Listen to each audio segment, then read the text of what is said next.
Welcome. I am your host, Manpreet, aka MMA Lock of the Night, and your boy on Twitter at MMALOT, and joined as always by my Canadian brother. We got my guy CJ or Cody Saftic. You guys can follow him at CJ Saftic on Twitter. And we are here propping you up for the big UFC 263 card going down this weekend, headlined by two title fights plus a third 5-round fight. We got Israel Adesanya taking on Marvin Vettori for the second time, not to mention Davison Figueiredo going up against Brandon Moreno after they fought to a draw back in December. And lastly, Nate Diaz getting his way, getting a 5-rounder going up against welterweight contender Leon Edwards. Very much looking forward to this card, especially those top three definitely should bring the goodies for us. A couple of other good fights sprinkled out throughout the card. Cody, I'm just going to tee this up to you right now. Outside of those top three fights, is there one that really sticks out to your mind that you really want to, that you can't wait to watch?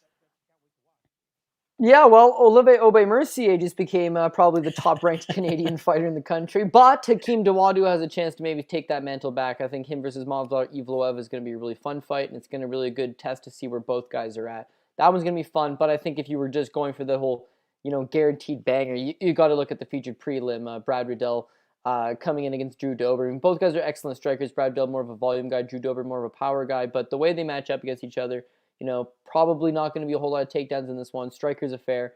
I think it's going to be really fun, entertaining, and a great way to lead into the pay-per-view in case there's some people that are on the fence about watching the main card portion. So, yeah, I mean, top to bottom, pretty good. I know there's a PFL on right now, so I'll do my best to try to keep it more a little concise today, and we'll just hit the best props.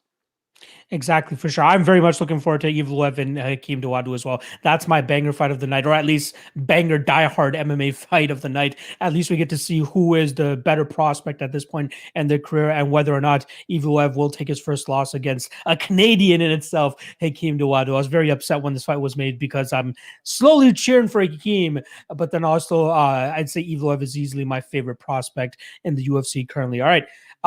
Just want to remind you guys, make sure you guys hit that like, hit that subscribe. As always, special start time today, 9 p.m. Eastern, but we should be going back to normal next week at 8 p.m. Eastern. But appreciate you guys checking us out as always. As you guys know already, you guys are subscribed and liking on my channel, but please do check out Cody's channel. The link is in the description below. Hit that link. Then hit that subscribe, show your boy some love. And if I'm not mistaken, he just dropped a Bellator 260 preview for you guys as well. So if you guys are looking for some action on Bellator, Cody's got you covered. I might be doing a live stream for it tomorrow, but we'll see. But Cody's already got you covered for that. All right, let's get right into the card. Let's not waste too much of our time.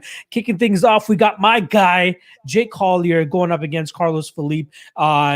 Pretty interesting open here on the line. At least we had Collier open up at plus 245, steady money coming in on him to bring him down to plus 150. Completely did not understand the opener, and I still don't understand this line, as I'm trying to take my bias out of it because of Collier making me look like a genius against Ziam last time around. But I still feel like this is a great fight for him to go out there and pull off a decision victory, which is why ultimately I'll go with Collier.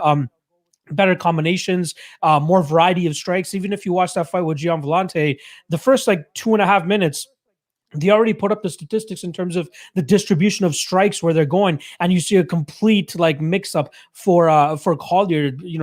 Just as much to the head, to the body, to the legs. He likes to mix it up a lot, and he showed in that fight that he can still go out there and replicate somewhat of what he used to do at the middleweight and light heavyweight divisions years ago before he took off that extended layoff. Carlos Felipe, on the other hand, he seems like that guy that he seems like a bruiser, right? He wants to go out there, he wants to take your head off. He wants to be the guy that has the bigger balls in the cage. He wants to be that guy that he wants to pretty much be the epitome of thick Diaz, as we like to use to call him back in the day, right? That's what Carlos Felipe brings to the table. But I think that Collier, this is a good test for him because I feel like Felipe falls between Tom Aspinall and Ziam. Now we'll truly see how far Jake Collier can go. I don't think he'll ever crack the top 10 or top 15 of that heavyweight division, but if you're going to continuously put him up against guys like Ziam, Carlos Felipe, who are a couple other guys that come to mind, just guys in that Justin Tafa, Jurgen De Castro, I think he's cut now, but if you put him up against those guys at plus money, I'm taking some Collier, especially at decision, because it seems like he's just going out there and just beating these guys, out-volleying them, clinching them up against the cage. He has a good smorgasbord, if you want to call it, of mixed martial arts skills that he's able to put together once he's actually going up against his opponent. So I like Collier here. I like Collier by decision. I believe that line is currently sitting at plus 330. I think there's a ton of value there. Am I too high on Collier here, or do you think that he has as good of a shot as I'm making it seem? Yeah, I think he's got a good shot at It comes down to volume. I mean, that's one thing we were not expecting coming into the Gian Villante fight. He had fought at middleweight. He had took 3 years off. He came back as a ballooned up heavyweight, not a good looking heavyweight. He had stretch marks. He just looked slow, lethargic, and Tom Aspinall knocks him out in the first round. Okay, so what's the expectation going beyond? Not a whole lot of guys were backing Jake Collier in the Gian Villante fight, other than Gian Villante is not really a heavyweight. He himself is also moving up, so maybe you'd be a little bit winnable. But you were on it, man. You were on it for sure. You like Collier in that spot, and my God, for a heavyweight, this guy has excellent output. Like, he threw 277 total strikes against Gian Villante, 272 of which were significant strikes, lands well over 100, like 133, I think, in total, and just marches him down the entire time. One thing you got to admit, though, is that he hit Gian Villante with all of his best punches and failed to knock out Gian Villante. Villante not known for his durability at 205, certainly not known for his durability as a heavyweight either. The last time that Jake Collier knocked out an opponent was Alberto Uda, like 5-6 years ago, with a spinning back kick to the body. And outside of that, I mean, he's light on knockouts. So I agree. If you're going to take Collier, I think it's an output game. I think he just out-hustles you and works you. But ultimately, fight goes the distance. So with Carlos Felipe, he's a big boy too. But really, he's not. He's kind of got the frame of a middleweight. He's 6 foot. He doesn't have a huge reach on him.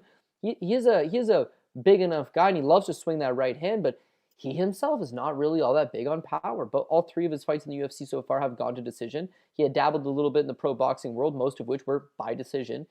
He just seems a bit of a decision guy himself. So I think no matter who wins this fight goes the distance. And for that reason, the over 1.5 at -155, love it, love it. I think if Collier marches it forward, has his way, Felipe is going to take some damage before he topples over, if he topples over. And if Felipe has his way, I think Collier is going to take some damage before he gets out-hustled late in the fight. So that over 1.5 at -155, I like it. But I think you got that actually wrong. Sorry, Cody. The fight fight goes to decision is -155. Yeah, fight goes to decision is 155. Okay, sorry. Yeah. That's what I had thought it was. Yeah, I must have written it down, but that's what I thought it was fight goes the distance, -155. That's the way I like it. And because I'm picking a straight up winner, I would go Collier. Again, think the fight goes the distance. So the Collier by decision, as you mentioned, +330. And that would be the play there. But the confident play, the play that I'd be willing to put the money behind, is the fight goes the distance at -150. And then beyond that, if you're chasing a little bit, go with that Collier +330 by decision. +330 is a gift of the line, in my opinion, considering that's probably his best way to win this fight for both guys. Like you said, via decision is probably the best way. All right, let's move on to the next fight. And I'm having some trouble with this one. I'm hoping that you can give me some clarity as well. But we got Ziam going up against Luigi. Excuse me, Luigi Vendramini. In terms of odds, pretty close odds here. We got -135 for Ziam and +115 on Luigi Vendramini. I lean Ziam here, and I actually think that he gets it done via decision. +215 is that current line. I like his style in terms of being the guy that fights from distance, long rangey striker. It seems like likes his leg kicks, likes to stick on the outside. Vendramini, I'm still trying to get a pulse on this guy in terms of what he truly brings to the table. Like, he was off for an extended period amount of time, comes back and starts Justin Nayardi relatively quickly in his return, but we still haven't seen what he truly brings to the table, right? If I'm not mistaken, he made his UFC debut on short notice against Eliseo Zaleski dos Santos, and you got to almost give him the benefit of the doubt in that fight, considering the level of competition he's going up against. But then in his next fight, like I said, extended layoff, comes back. We don't get to see too much of him, but he gets his hand raised. Whereas Ziam, when he loses a fight the way that he did to Don Madge, it gives you a little bit of pause. But we did see some solid improvements from him between that fight and his next fight against Jamie Mullarkey, where he's able to get his hand raised. I do ultimately think that this might be a fight where we'll see extended. I think that we could see the overs hit. I feel like the volatility on Vendramini, it gives me pause. Like the over 1.5 -195, over 2.5 -105. But Vendramini seems like he has some power in his hands. Seems like he has a decent ground game as well. And I feel like Ziam, albeit a decent striker, it seems like he's still a little green in his MMA career. I will ultimately go on the Ziam side via decision, just outpointing him and outstriking from distance. But is there something I'm missing on this fight in terms of either side? Which side do you lean the most? Yeah, the only thing that I would worry about maybe this fight going the distance is that Vendramini all of his fights have finished inside the distance. All of his victories come either by knockout or submission, and of course the one fight with Zaleski that he lost, he was knocked out. So yeah, he's a little bit volatile in that we don't really know what he brings to the table, but I don't know for certain that he has 3-round cardio, and for that reason I'm a little bit hesitant on those decision props. But yeah, again, it's hard to get a beat on him. You mentioned the fact that he took the fight with Zaleski on short notice, but it's pretty crazy, dude. So he's 22 years old, very young for a prospect to debut in the UFC, but he takes the fight on a few days' notice. He had fought 17 days earlier in Brazil, comes over, takes his fight short notice, up a weight class at 170 pounds. And dude, in the first round, he took his back. Slick body triangle. You know, it looked like he had good hips. Looked like he had overall good jiu-jitsu. But then he tires out. He's taking on a bigger guy than Zaleski. He gets knocked out. Understandable. But he takes like 2 years off. Comes back as a 25-year-old. What kind of improvements has he made? Like, Yari's a durable guy. Yari went 3 rounds with Darren Till at 170 pounds, where Till is just a massive man. Like, he didn't really have durability issues, but you see this kid's got faster hand speed at 155 pounds. He packs a decent punch, and, you know, just by coming off the layoff, he looked good, but it's a quick victory, so I don't know how he's going to look extended into it. Again, because of the unknowns, the layoff, the only 2 fights in, it's hard to get a great read on him, but the one thing that you notice in the Zaleski fight is that he takes down Zaleski dos Santos with a nice takedown, and he just muscles him. That's up at 170 pounds, where he's really a natural 55er. When I look at Ziam, it seems like in the clinch, good in the clinch because he's got the knees and the elbows, likes that Muay Thai style. But physically, he's not all that strong in the clinch, and that's why Don Madge is able to have a lot of success in the clinch with him and eventually able to take him down, scores officially 3 takedowns.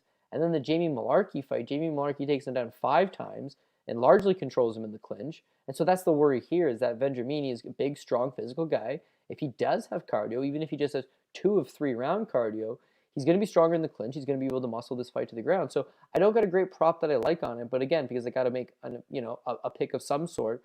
One thing I was looking at was the Vendramini by submission at plus 545. So again, this guy is BJJ black belt. He does have a number of submissions on his record, and you do see the Zaleski fight where he takes his back and fishes for a couple decent rear naked chokes in that attempt. Ziam lost a decision to Madge. In my opinion, flat out robbed Jamie Malarkey by decision. But prior to that, I mean, he had a tendency to give up his back and give up rear naked chokes, right? 2 of his previous losses, again, both by rear naked chokes. So I wouldn't rule out that Vendramini just goes out there, is way more physical than this guy. Maybe gets a quick jump on him. And if he's able to snag up the back and grab a submission out of it, I mean, plus 545 was a big price tag. But to be honest, as far as a prop standpoint goes, he'd probably be best to pass on this one. Yeah, I feel like this fight is the hardest one to call on the card. So there is no shame at all in passing in this fight. And again, like you said, Vendramini being the much stronger guy and a guy against a guy like Ziam, who still seems like he needs to pack on a little bit of muscle, still needs to mature a little bit.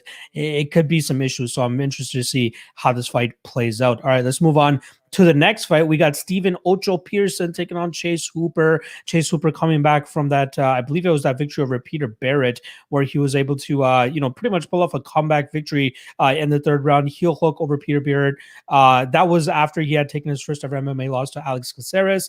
Stephen Ocho Peterson, on the other hand, coming off a beautiful spinning back fist knockout over Martin Bravo. If you guys remember that one, that was where they both throw the spinning back fist, but Stephen Peterson a little bit more accurate with his, and he lands it right on the button. He's actually been out of the cage for close to just 3 months shy of 2 months, or sorry, 3 months shy of 2 years since we've seen him inside the cage. So it's a bit of a layoff for the Fortis MMA product here and Stephen Ocho Peterson, but you got to believe that he's a much more well-rounded guy in this fight. He's a much better striker. That's pretty much the case with any Chase Hooper fight. Chase Hooper, on the other hand, we know that he just wants to drag the fight to the ground. He has some decent durability, as he showed in his Peter Barrett fight, and then decent resiliency in terms of coming back and pulling off the submission the way that he did. Stephen Peterson, on the other hand, feels like a guy that can go out there and nullify the takedown game of Chase Hooper. Chase Hooper still super young, still needs to pack on some muscle, I think, still needs to get some strength. Otherwise, I think he's going to struggle with getting a lot of these guys down. And is he really going to, pull off a flying armbar or pull guard and be successful in that aspect? I don't think so. I think Peterson is just too weathered at this point. If I'm not mistaken, he fought on LFA 1, if I'm not mistaken, and won the title that night, or competed against for the title that night. The guy's been around for a while, and obviously, he hasn't had the most fights in the UFC. I think he only has 2 wins to his name, or 2 wins to his record in the UFC at this point in time. But there are guys over like Matt Bissett, who I would also probably take over Chase Hooper, to be honest, and then Martin Bravo, who would probably take over Chase Hooper as well. Chase just needs more grooming, right? The guy still needs. So I feel like they should have given him an even more extended contract and that regional promotion that they're doing, Island Fights, and I believe he was a part of CFFC for one fight as well. They need to keep grooming him and wait till he matures a little bit more before he can start using his jiu-jitsu like competitively. I think Ultra Peterson will do a good job of keeping this fight standing. I think Hooper is quite durable, so I think he'll be able to take a beating here from Steven Peterson. And I do believe that you like this fight to go to decision, just as I do. I do think that we'll see the full 15 minutes here, and I think that we'll see Peterson go out there and outstrike him. Defending takedowns, because that should eat up a bunch of time as well, clinch positions, all that, which is why I think this fight will go over. But ultimately, I think it's going to be Steven Peterson that gets his hand raised by pretty much just piecing up Chase Hooper over the majority of the 15 minutes. So in terms of a prop, Steven Peterson via decision at plus 210. That's kind of calling my name here. How are you feeling about this one? Yeah, I actually agree. I think Steven Peterson's one of these guys that's difficult to deal with because even though he's a generalist, he does have skills everywhere. I mean, his submission game, like he's hot. He'll chase submissions. I mean, he'll go after it for gang rope. But the basic thing is he's got good grappling, and that's going to keep him out of a lot of the trouble that Chase Hooper could theoretically put him into. As far as his takedown defense go, for a guy that's very wild and kind of at times sloppy and reckless out there, he's got solid takedown defense. He's also very difficult to hold down. He's got a good get-up game. And finally, his striking, again, wild and loopy, makes it work for him, like the spinning back fist against Martin Bravo.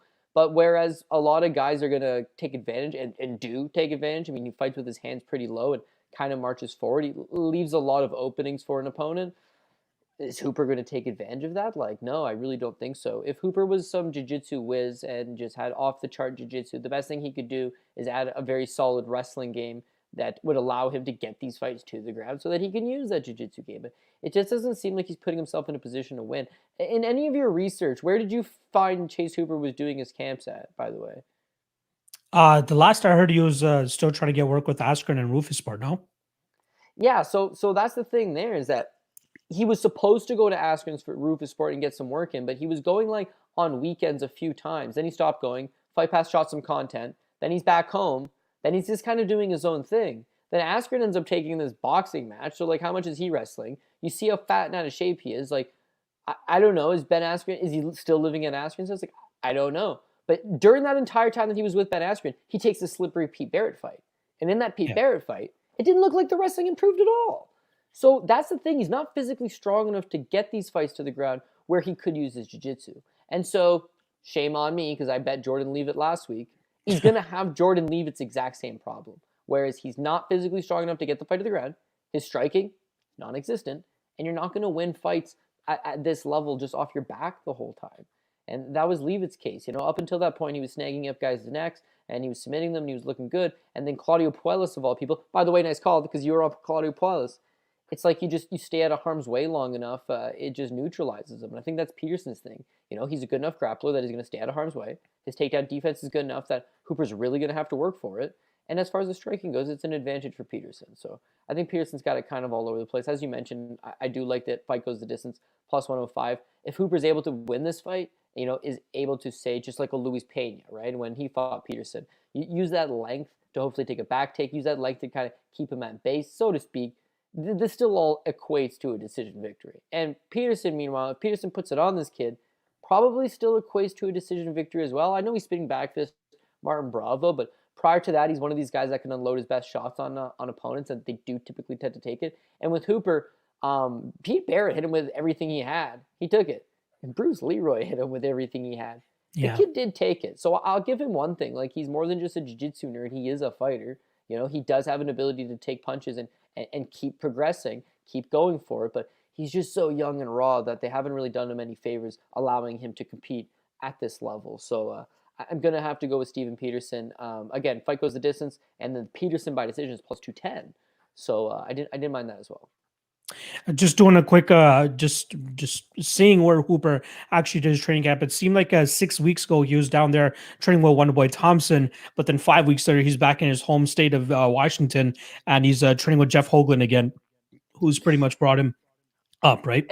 Yeah, and you know something? I'm pretty sure he has a girlfriend in his hometown. Like, he's dating some girl, right? And I think, the kid's, 23 years old? I think it's one of these things where he'll go away for a few weeks and train, and then he comes home, right? His comfort zone's at home. He lives at home. His mom's probably home cooking his meals. And it's cool that he's made it to the UFC. But Steven Peterson's at Fortis every day, man. Like, come on. Like, Fortis or mom's house. Like, come on, think about this, right? So I am worried. Not only has he been off for a couple of years, he pulled out of 2 fights due to injuries. But He's still only 31, so I don't think Peterson's washed by any means, and he should get the victory here. Shout out to former UFC fighter Jeff Hoagland. I don't even think he Yeah. actually ended up capturing a win in the UFC, but at least he made it to the UFC. And for some people, that's enough. All right, let's move on to He might have just fought once too. Like, you know Was how it like just most once? guys get a. It might have just been the one fight if I recall properly. But yeah, I just want regardless, to. Jeff Hoagland. Yeah, that one was a kind of surprise because he doesn't look like a fighter, right? That was the funny part. He did fight twice. It looks like he Oh, he got taken. fought Takeo Mizugaki, lost by decision, and he lost another decision to Yves Jobouin. So there we go. Yeah. 2 fights in the UFC. Three Yeah. By fights the in the way, not. UFC.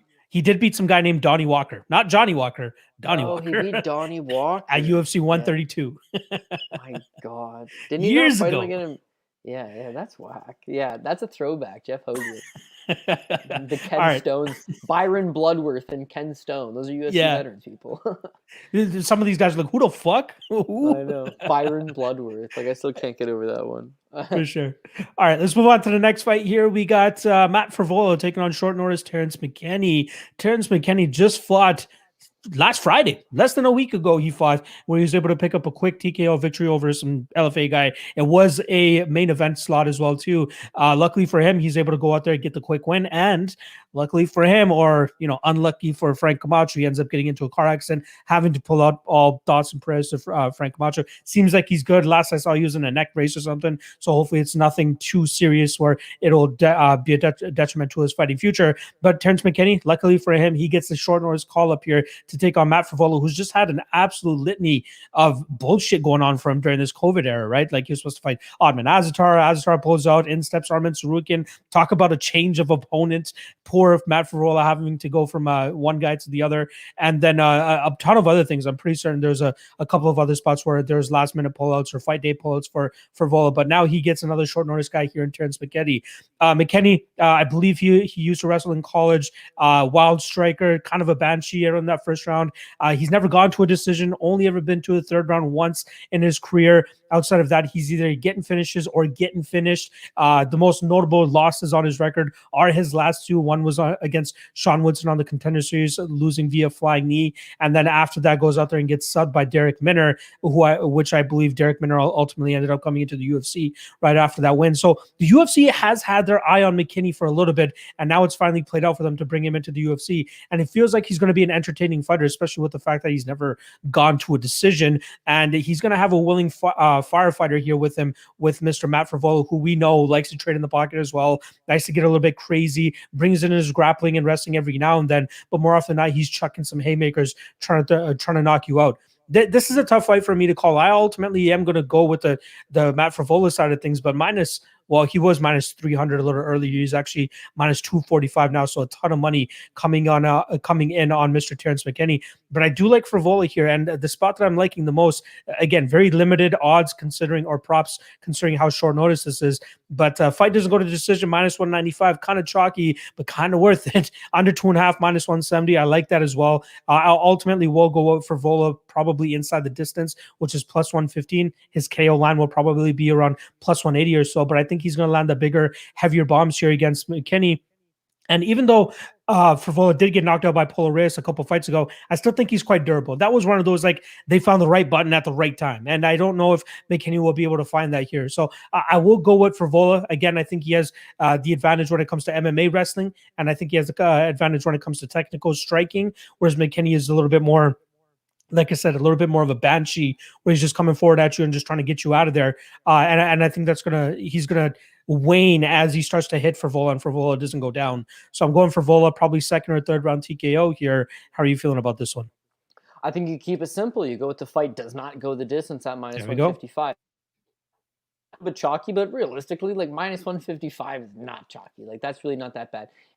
Does cover you on both sides. On one hand, you got Terrence McKinney. He is very dynamic. He's very explosive. And he's got very big power. If he's going to win this fight, he could definitely catch Matt Frevola and knock him out. If he's going to lose this fight, he's going to die trying. That's kind of the knock on him. Like even that Sean Woodson fight, this guy just wrestles hard in the paint, man. He just goes. And eventually, he is fatiguing, and he does get sloppier, and he walks right into the flying knee. And it's a fight that he's dominating up until that point. But again, I mean, he's just pushing such a high pressured pace. The Derek Minner fight, he's just bombed in on the takedown. He goes right into a triangle choke like 59 seconds into the round.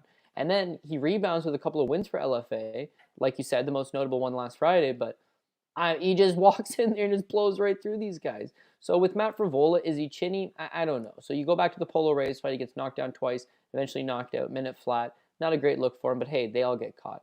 The subsequent fight against Lando Venata, he gets dropped twice in the first round, and he does look like he's chinny, but he survives. And when he survives, this guy just keeps coming at you, man. Like, he does not go away. And you know what? He's in the room every single day with Aljamain Sterling. He's in there every day with Merab Dvalishvili, and it's just like he lives the grind. He very much lives. You got to turn his lights off, or he's going to keep coming at you the entire time, and that's going to be a huge advantage for him here. I think McKinney's live to knock him out, but if McKinney doesn't, Frevola's going to take over down the stretch, second or third, and eventually put him away. So I mean, my lean there would be Frevola inside the distance. You might even be able to live bet this fight and get a better line on Frevola after the first round, because again, McKinney is very explosive and a great wrestler. So where is Frevola going to have his advantage? Well, his best advantage is his own wrestling and his grind, but taking down McKinney in the first round is going to be very difficult while he's fresh. As far as outstriking him goes, I mean, he's a little bit slow and plodding, likes to enter the pocket. It's going to be difficult to track him in the first round because, I mean, he's a lot faster. But yeah, once he starts to fatigue, once that short notice opportunity starts to kick in on him, and he's not able to avoid Frevola engages him. But either way, whoever wins, I don't think this fight's going to decision. So you know me, I'm a decision guy. Love me some decisions. I don't think this one's going to make it that far. And that minus 155, I think that's a fair price tag. Minus 195 fight doesn't go to decision, but yeah, still again chalky, but definitely worth it in my opinion, considering that both these guys are getting finished or get the finish as well. All right, let's move on to the next one here. We got Pannie Kianzad going up against Alexis Davis. And in terms of odds, we got minus 190 for Kianzad and plus 165 for Alexis Davis. Kind of a similar fight to Alexis Davis's last fight, where she was able to go up against Sabina Mazo, take her down over and over again, control that fight and win the fight via decision. And now here she has another striker that she's going up against that seems to have a little bit of issues with takedown defense at times. We saw it perfectly in her last fight with Pannie Kianzad and Sijara Eubanks, where Eubanks had a very successful first round, lands a takedown, has a ton of success on top, but in the second two rounds, she fails to get the takedown and eats the jab of Pannie Kianzad for pretty much 10 minutes and loses a decision there, so Pannie Kianzad gets her hand raised. Now, how is Pannie Kianzad going to deal with a bigger fighter here in Alexis Davis, who has pretty much the same game plan? I could see it playing out similarly to the Sijara Eubanks fight. I think that we'll see Alexis Davis have a little bit of success in this fight, maybe one round where she gets a takedown and she controls it, but then after that, I think that her she's too slow, her lack of striking ability, and then she doesn't really have a great takedown defense game, or takedown game, I should say. I think Sabina Mazo's takedown defense is just not that great, which is why Alexis Davis was able to capitalize on it so well. But I do think that we'll see Pannie Kianzad light her up on the feet and be successful, which is sticking and moving, stick that jab out there and be successful with it. Again, minus 190 though. Am I willing to shell out that type of chalk on Pannie Kianzad? Probably not. So how does she win? What's the best way for her to win? I'm saying decision, and I believe that is a minus number as well. Kianzad to win via decision is at minus 135. So like, again, for props, I always like getting at least a little bit of a plus number, especially in a spot like this. But ultimately speaking, you got to think that that's probably the most likely outcome in this spot. I think Kianzad stuffs takedowns for at least 2 rounds here and then just lights up Alexis Davis from distance for the majority of that time. So I'm going Kianzad decision, minus 135 is my spot. How are you seeing this one? Yeah, I'm going to agree. This is not a fight that I want a ton of investment in, but I agree with you. I originally just want fight goes the distance because it's going to go the distance, but it's 3-1, so now you have to take a certain lean. And I went with Pannie as well. I mean, with Alexis Davis, I mean, she's very slow and plodding, doesn't move her head a ton, and she is there to get jabbed. I mean, you look at the Sabina Mazo fight, for as much as Alexis Davis did a lot right, she just got chipped away at distance with a jab over and over. I mean, she's a very hittable target, but she kept catching the kicks, converting the kicks into takedowns, and then when she was on the ground, she just ate away at her. Also, her leg kick game was working extremely well. So, I mean, how does she get the job done in this spot? She would have to use the leg kick again, hopefully go out there and slow down Pannie Kianzad. Pannie Kianzad more of a boxer, so she's a little bit heavy on that lead leg at times. Maybe the leg kick's there. The takedown, if the takedown's there, just like the Eubanks fight, you could use that. You could use the top control. You could have some success. I just don't think she's fast enough, and I don't think she's strong enough to muscle her down. The thing with Eubanks is she is a bit of a one-round fighter, but in that one round, man, she is very, very strong for this division. I mean, she does have solid takedowns. So Pandy getting taken down there, surviving, and then getting up second and third round, that's when she gets the jab rolling. And I think that exact same jab, the way Mazzo used it, will be key here. The difference is Pandy doesn't throw the kicks. So if the kicks aren't getting caught, she's not getting taken down, it's going to be the jab versus the leg kick. Now, Davis does throw a nasty leg kick, but I think over time that snappy jab of Kianzad is gonna add up. And Kianzad was kind of looking like a write-off. You know, she's on the Ultimate Fighter. Yeah. She loses to Macy Chase on. Things aren't going good. She loses her subsequent fight, and then all of a sudden it's like she's putting it all together. She's looking way more confident in there. She's looking way more comfortable in there. Cardio looked much improved in that last fight with Eubanks. So I agree with you. I mean, we agree that the fight's going the distance. Odds makers at 3-1, they agree the fight's going the distance. So if you think Kianzad's gonna edge it out, you would take her by decision. Now, her by decision is -135. You know, you'd want a slightly better price, but I mean, beggars can't be choosers. So Yeah. that would be the play on this one. However, again, I mean, so many fights this weekend. I'm really not trying to overforce any spot. This is the type of fight that Alexis Davis has a way of like pulling one out. She was on a 3-fight losing streak last time out. She had no business going out there and beating Mazzo, the hype prospect, who was a big favorite, but it was like old dog still got one in her. But like now the old dog's taking a fighter in a similar situation who's got all that experience. So she should pull a Mazzo. She should get the victory. I will absolutely kick myself if Alexis Davis wins this fight and I didn't back her this time around because I did last time. And I don't think Joe will be as successful this time around. All right, let's move on to the fight that I am easily most excited about on this card. We got Hakeem Dawodu going up against Movsar Evloev. We got -230 on the Russian and +190 on our fellow Canadian.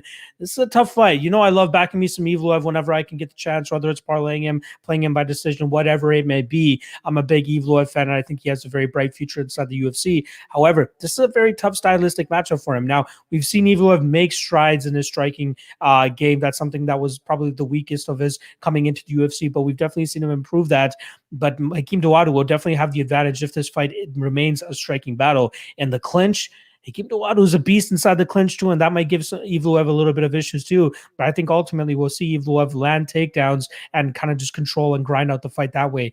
I just don't think it's going to be as easy as a -230 indicates, right? I think that the line is a little bit too wide here. Dawodu, I'm doing all my best to keep my bias in terms of my love for Evloev out of this and my bias of, Hakeem Dawodu being a Canadian representative and probably our best chance of, a Canadian doing some big things inside the UFC. So taking those biases out of it, I still come out on the other side with Evloev being able to grind this fight out, but it's going to be super, super close. I think it's going to be super tight. I think both guys are hella durable, so I can definitely see the overs hitting in this one. And obviously they're chalky right now, right? Over 1.5, -465, over 2.5, -265, and even fight goes to decision is -240. As chalky as that is, I think that's probably the best play in this card because I doubt we see a finish from either side. Hakeem, a little bit low output at times, not much power either, which doesn't really make me worry too much if I'm an Evloev backer. But it's more so if Evloev is not able to get this fight to the ground, Hakeem Dawodu could have some success on the feet and get the sway a couple judges on at least 2 of those rounds if this remains a striking battle. So I am ultimately on the Evloev side. I do think he pulls it out via decision, which is currently at even money at -110. But it's hard for me to not think that Dawodu is deserving of a little bit of a look, especially with his decision probably being +325. Again, ultimately, I'll go on the Russian side of things. I'll be happy whoever gets their hand raised here, but very, very tough fight, especially if you're looking to back the chalky Evloev. How are you feeling about this fight? Yeah, again, I got mixed opinions about this fight. I think that Hakeem Dawodu at that line is definitely a live underdog. He's got the type of takedown defense to stuff Evloev's attempts, keep this fight standing, and you would think that he is a little bit more refined in the stand-up game. Evloev's also been going on record in this fight being like, I'll be able to easily outstrike Hakeem Dawodu. Come on. Yeah, I know, and it almost seems like it's an indication that he's willing to strike with Hakeem Dawodu, and that's where I think Hakeem will have his best chance. I'll admit with you, I agree 100% in that low output, like Hakeem's a little bit low output, but then you look at by the numbers and you see like the Kyle Bochniak fight, and there's certain times where it's like he lands a ton of combinations, he's landing a ton of leg kicks, he does have good volume, but then when I watch him, it does seem like he's a tad bit gun shy at time. When he came into the UFC, it was like this guy is going to be a serious problem. He's got legitimate Muay Thai. I mean, he was basically one of the top strikers in Canada before turning over to MMA. Takedown defense has come a long way. You saw him in World Series of Fighting. They're matching him up with scary Russians, and he's stuffing their takedowns. Like the guy's really coming a long way. He comes to the UFC, and it's like, finally, Canada's got another guy, I won't say George, but another Rory McDonald. Like another guy that can at least hang.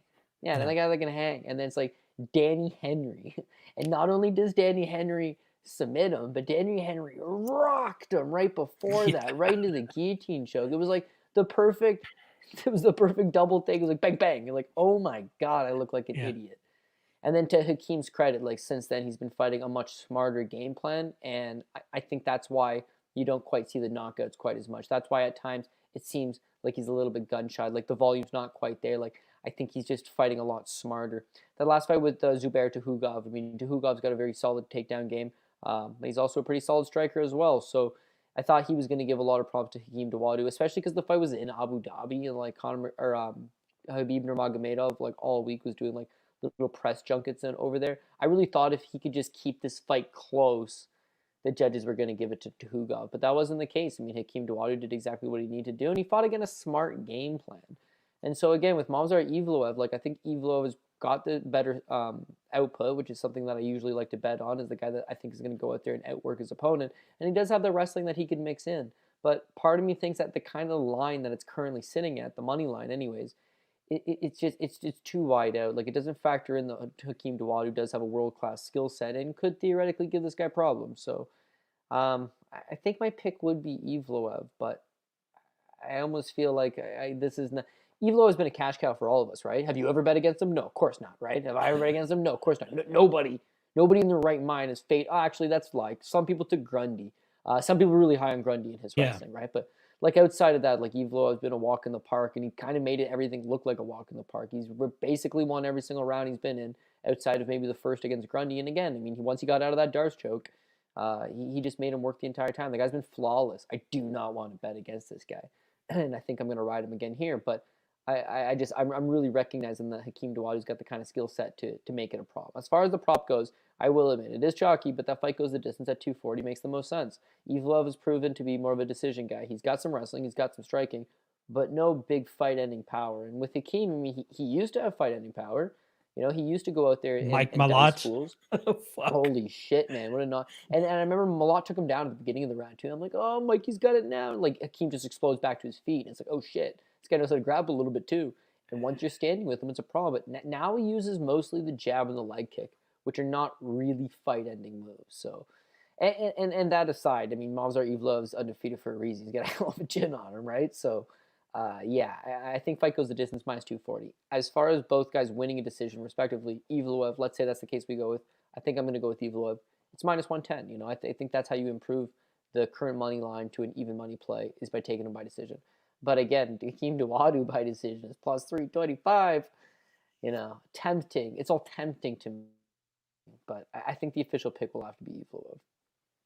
Just a quick kind of a heads up for the viewers. Mike Malott is one of the main coaches that you'll see in the Team Alpha Male corner season with Cody and Uriah. Anytime somebody from the Team Alpha Male team is fighting, he's more often than not in their corner. And he's actually a Canadian guy, just down the road from me and Cody, actually not too far from us. And he had a very bright future in terms of being a very good prospect in the MMA scene. Was doing big things. Obviously, he fought for our promotion as well, Substance Cage Combat. Had a great performance in that one. And then when he went over to WSOF and fought Hakeem Dawodu, I'm sure Cody did this too. I went to all my boys. I'm like, you got to watch this guy. Watch Mike Malott. Great striker, great jiu-jitsu, great grappling, all that type of stuff. And then Hakeem Dawodu starches him in fucking, a round. I think it only lasted a round if I'm not mistaken. And that's where Hakeem Dawodu exploded onto the scene for me. That I'm like, okay, I take back what I said about Mike. I still believe he has a bright future, and he just made it his comeback fight for Bellator, if I'm not mistaken, a couple months ago. So at least he's trying to stay active and get back into the game. But I'd love to see Mike Malott flesh out to try to reach even 75% of what his potential used to be, because that guy was probably going to be our next GSP, considering how good of a talent he seemed to be on the regional scene here. All right. Let's move on to the next fight here. We got Lauren Murphy going up against Joanne Calderwood. In terms of odds, we got JoJo coming in at minus 140, plus 120 on Lauren Murphy. I think me and you are both in the same realm here and thinking that this fight goes to decision at minus 335. But how do they actually match up skill for skill, right? I think that initially, actually, I was actually leaning Lauren Murphy as I was kind of impressed with her recent resurgence per se, right? She changed up her camp. She went down there to Houston to start training with, I believe it's Derek Lewis's striking coach, Crew Perez, if I'm not mistaken, Crew Eric Yeah, Perez. Bob Perez. Bob Perez, that's what it is.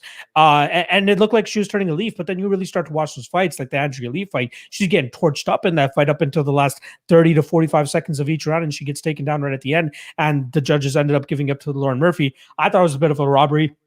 I had money on Andrea Lee that night as well. So that was a very unfortunate circumstance. And then her next fight beats Roxanne Modafari.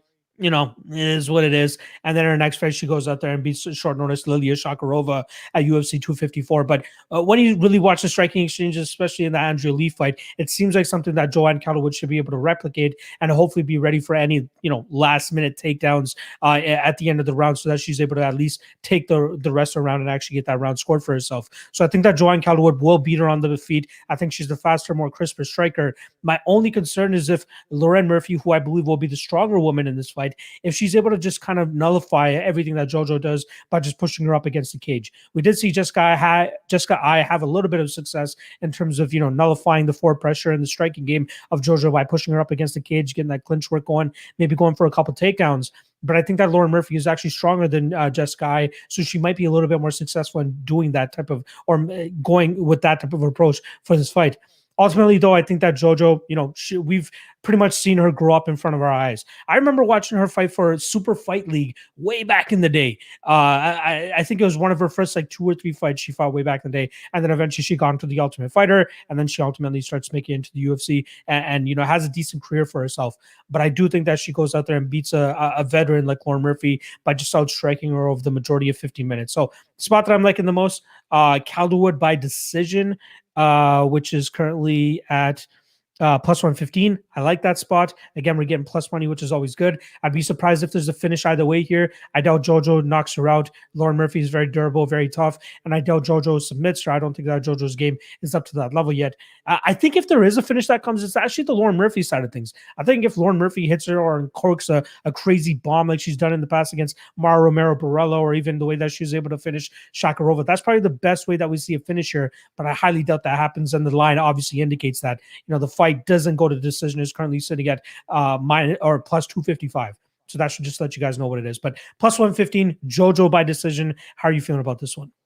Yeah, again, I agree with most of those points. I think Calderwood's been around for a long time. She got a lot of experience, and this is someone that used to be that European Muay Thai stylist, primary striker. And how do you defeat her? You put that grind on her. But man, ever since she switched, because originally she was at Dinky Ninjas in Scotland, right? And then from there, it's like she was the head coach of the gym was her boyfriend. They lived together. So they split, and then she kind of got shifted out of the gym. And she ends up a TriStar, and it's like something was missing. She was at TriStar. She put on some good performances, but there was equally a couple of moments there where it's like, I don't know, I'm not fully sold on her. And then she left and she went to Syndicate MMA. And again, there are still those instances. I guess you could look at the Jennifer Maia fight where she engages the grappling and gets submitted by the armbar. But I mean, I for my money's worth, she's made a lot of improvements since she's got to Syndicate. Most in the takedown defense, mostly in the grappling overall, and she's a lot more comfortable. One thing about her is she's 35 years old, so you nailed it, dude. That's why you're my guy, man, because very few people would be like, oh, dude, remember when she was on Super Fight League 3? Like James Thompson versus Bobby Lashley? Our boy Gary Mangot was on the card. Yep. Coulter Gill? Fucking legend, yep. Coulter Gill. Mamba. Like who watched that? Yeah, Black Mamba, dude. That guy was legit. Yeah. He was one of those few Canadians that could bang, right? He was a K1 guy. He was fucking fighting in Japan, like highest level shit. Coulter Gill, he was the man. It was just like she's been around for a long time, but it wasn't until she got with Syndicate that she finally started to put her game together. And again, at 35, she is getting a little bit older, but I think that she's still got a lot to give, and it's really going to come down to matchmaking. I know that she wanted the title shot. If she wins this fight, she's probably in line for a title shot. I can see they're trying to fast track her along because there's really no contenders for Valentina Shevchenko, and I don't think she would do great against Valentina Shevchenko. But she's right there. She just needs that marquee victory. Lauren Murphy's not what we would call a marquee victory, but because she's on a long winning streak of her own, the winner of this fight probably angles himself for a title fight. So it's going to be ultra important for Joanne Calderwood to go and get the job done. Lauren Murphy's tough, man. She's tough. She's very difficult to put away. If anything, maybe, Calderwood's a little bit less durable, but Lauren Murphy going to knock her out? Lauren Murphy going to submit her? Could submit her, I guess. I guess that would be the move, take her back and put her in a rear naked choke. But I just think that Calderwood's made enough advancements. So as far as looking at this one goes, I think fight goes the distance. But again, the tag is just way too big on it. So I'm going to have to settle on one of these fighters to win said decision. And I took Calderwood as well, plus 115. I think that she's going to have the striking advantage. At range, she's going to have the volume. She's going to have much more precise striking. And then it really comes down to the takedowns. She's going to stuff these takedowns and work her way back up.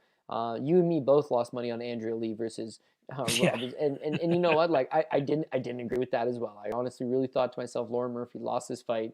Andrea, she outstrikes her. She outstrikes her by like a significant enough margin, but she gives up a few takedowns here and there.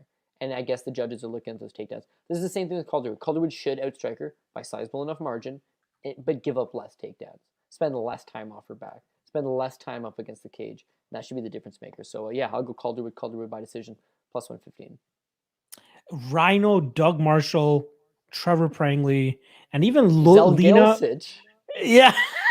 Yeah, dude. He was like the Croatian. He was the next coming of Pro Cop. Like, and even Lena Ovchinikova, who fights for Bellator now, but she's one of those hotties that came over that a lot of people are looking at. That's who Joanne Calderwood beat that night. I believe it was her third pro MMA fight, whereas it was the 10th or 11th. Yeah. For Lena there, but yeah, RIP Super Fight League. I thought that was really going to take off over there in India. All right, it turned out to be like a Ponzi scheme. I think. Yeah. Like, at the end of the day, like, it was just Bollywood stars. It was Bollywood stars investing in it and all that shit, money. And then it did not take off whatsoever. I remember watching it, and they would cut to the crowd in the middle of a round.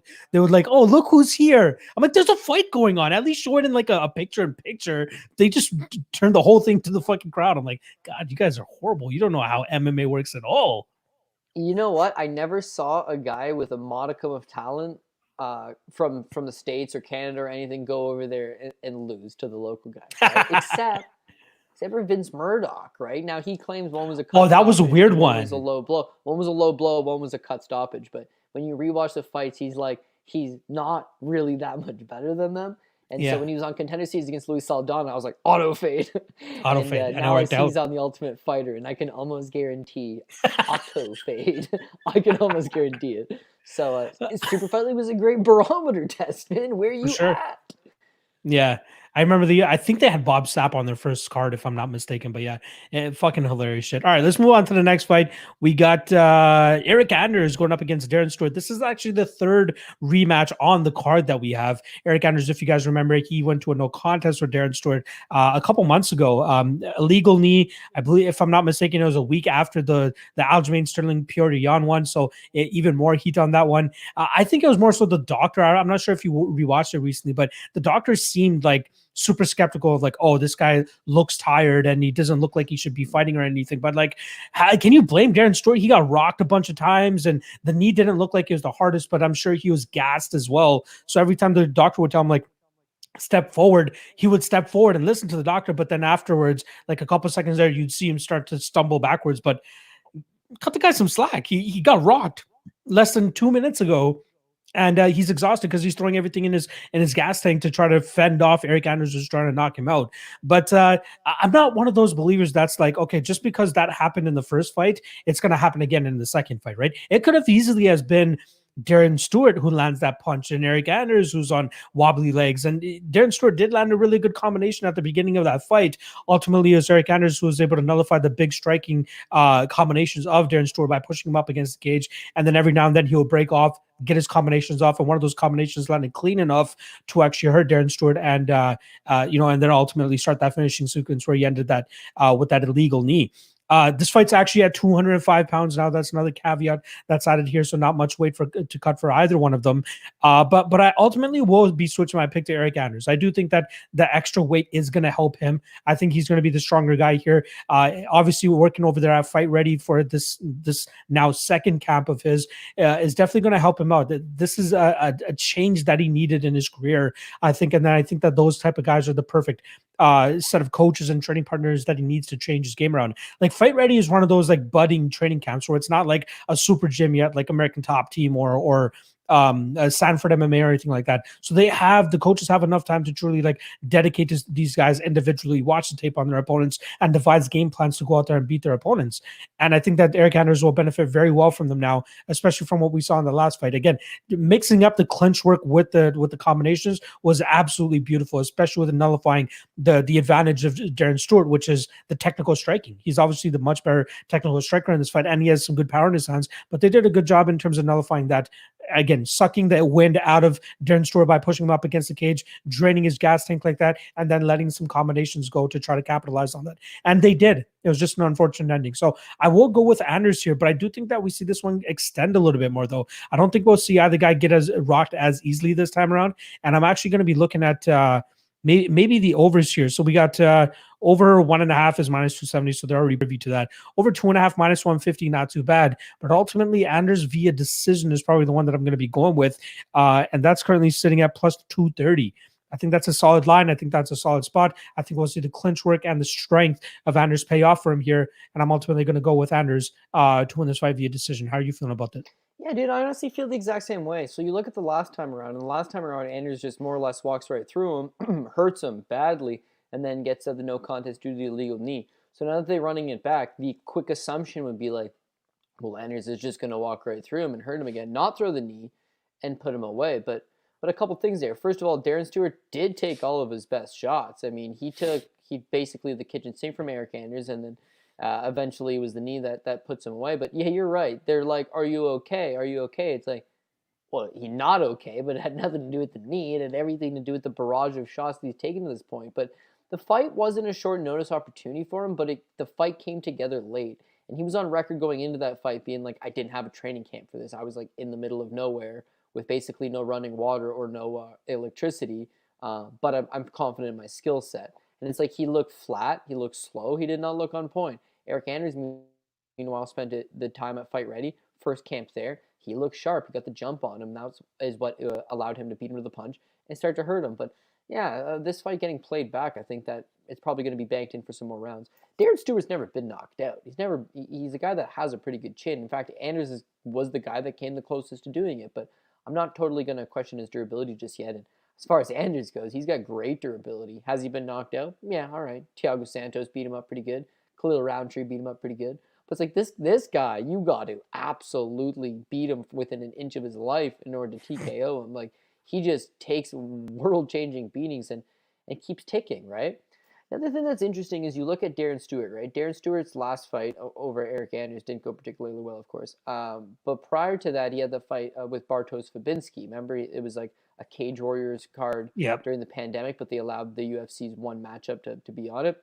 Fair enough, right? So he takes that fight over with Bartosz Fabinski, and he actually weighs in at 182.9, right? So why would someone weigh in at 182.9 unless they were walking around at 182.9? Because otherwise, like, well, why would you overcut? You can come in at 186. It's not a title fight, right? Why would you come in 3 pounds underweight? And like, in what world is that logical, right? So I don't know. What I'm getting at is I don't really think he's the biggest middleweight. I think he makes middleweight quite comfortably. And so him taking this fight at 205 is not really to his benefit, I don't think. Whereas you have Eric Anders. Eric Anders has actually already fought 3 times at light heavyweight in the UFC. This will be his 4th time out. He doesn't really look all that out of place as a light heavyweight. He's a big, strong, athletic guy. And I really do think that the move to Fight Ready has finally allowed him to kind of tap into some of that potential that a lot of people believed he had earlier on. So, yeah, I got Eric Anders as well. And I'm going to agree with the narrative that it probably banks in some rounds. So the fight goes the distance is -130. That's tempting enough. But the Eric Anders by decision at +230, you know, I suppose if I was going to put my sprinkle somewhere, I'm kind of leaning towards that path. I like it. I like it. I just want to get this chapter over with Anders and Stewart. I feel like Anders, I want to see a little bit more from him, especially the improvements that he's making from Fight Ready, and see if it can actually get him anywhere, especially at his natural weight class, which should be 185 pounds. So we'll see how this one plays out. All right. Featured prelim time, banger alert number 2. We got Drew Dober going up against Mr. Brad Riddell, -145 on Dober and +125 on Quake Riddell. I think this is going to be a great fight. You nailed it. I believe, at the beginning of the show, where you're like, I highly doubt we're going to see a takedown from any side. But if we do, I think it actually ends up coming from the Dober side of things. He went through that weird phase where he's like striker, then grappler, then striker. Now it seems like he's getting very comfortable with the striking style that he's been able to implement. Obviously, last time around, coming up short against Islam Makhachev, but it's like mulligan. You know what I mean? Let's just cut that one out. Pretty much everybody loses to that guy. But Dober was on a very serious run before that, right? Beautiful knockout over Alexander Hernandez. Not to mention the one over Nasrat Haqparast. He was a big underdog in that fight. Comes out and knocks him out very viciously. But I like what we see from Dober. I feel like he's going to be a little bit more effective, especially when these guys are trading in the pocket. And even though that Brad Riddell comes from a striking background, a Muay Thai background, I still believe that Drew Dober might have him beat with his American kickboxing style. I do think that he'll go out there and outstrike Brad Riddell. I think that Riddell will struggle in terms of like the different looks that Drew Dober is going to be throwing at him. I wouldn't be surprised to see Dober, teasing or feinting the takedown, changing levels to try to make Brad Riddell think about, the potential of a takedown, and then letting his strikes go after that. I'm not 100% sure if this is one of those fights that's actually going to go under either. Like the under 2.5, I believe the last time I checked it was plus 150, and it seems like one of those spots.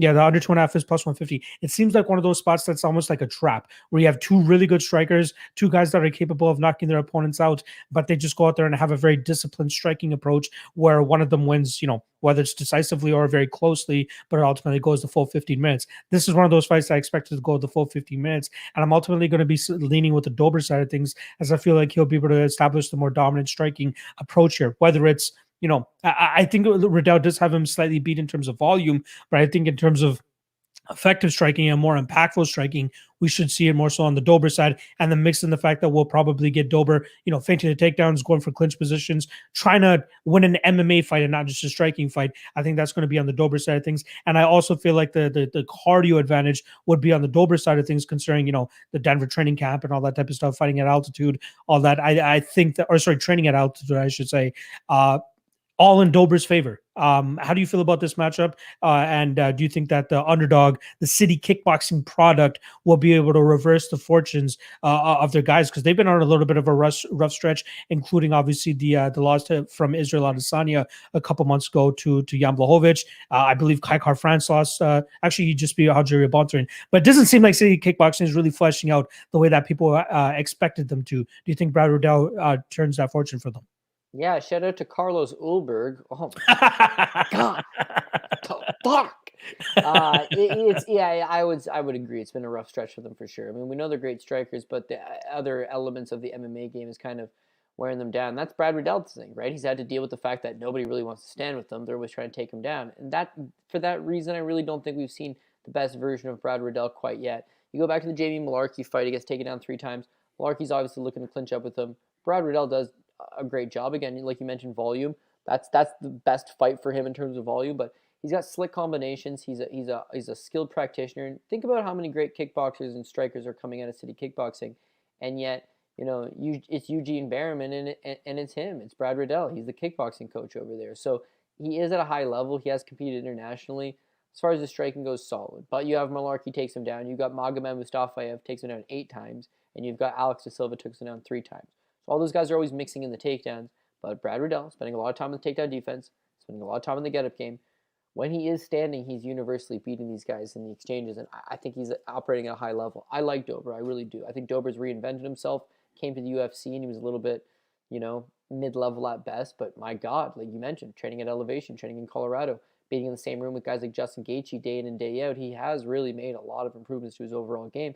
And again, he always had that American Muay Thai style. This is a guy that is primarily a striker, but he's got a cast iron chin. You see how that thing's shaped? How do you knock him out? Like, I don't think it's even possible. But as a result, man, he stands toe-to-toe with you, and he's got big, big power. He'll be able to take anything Riddell throws.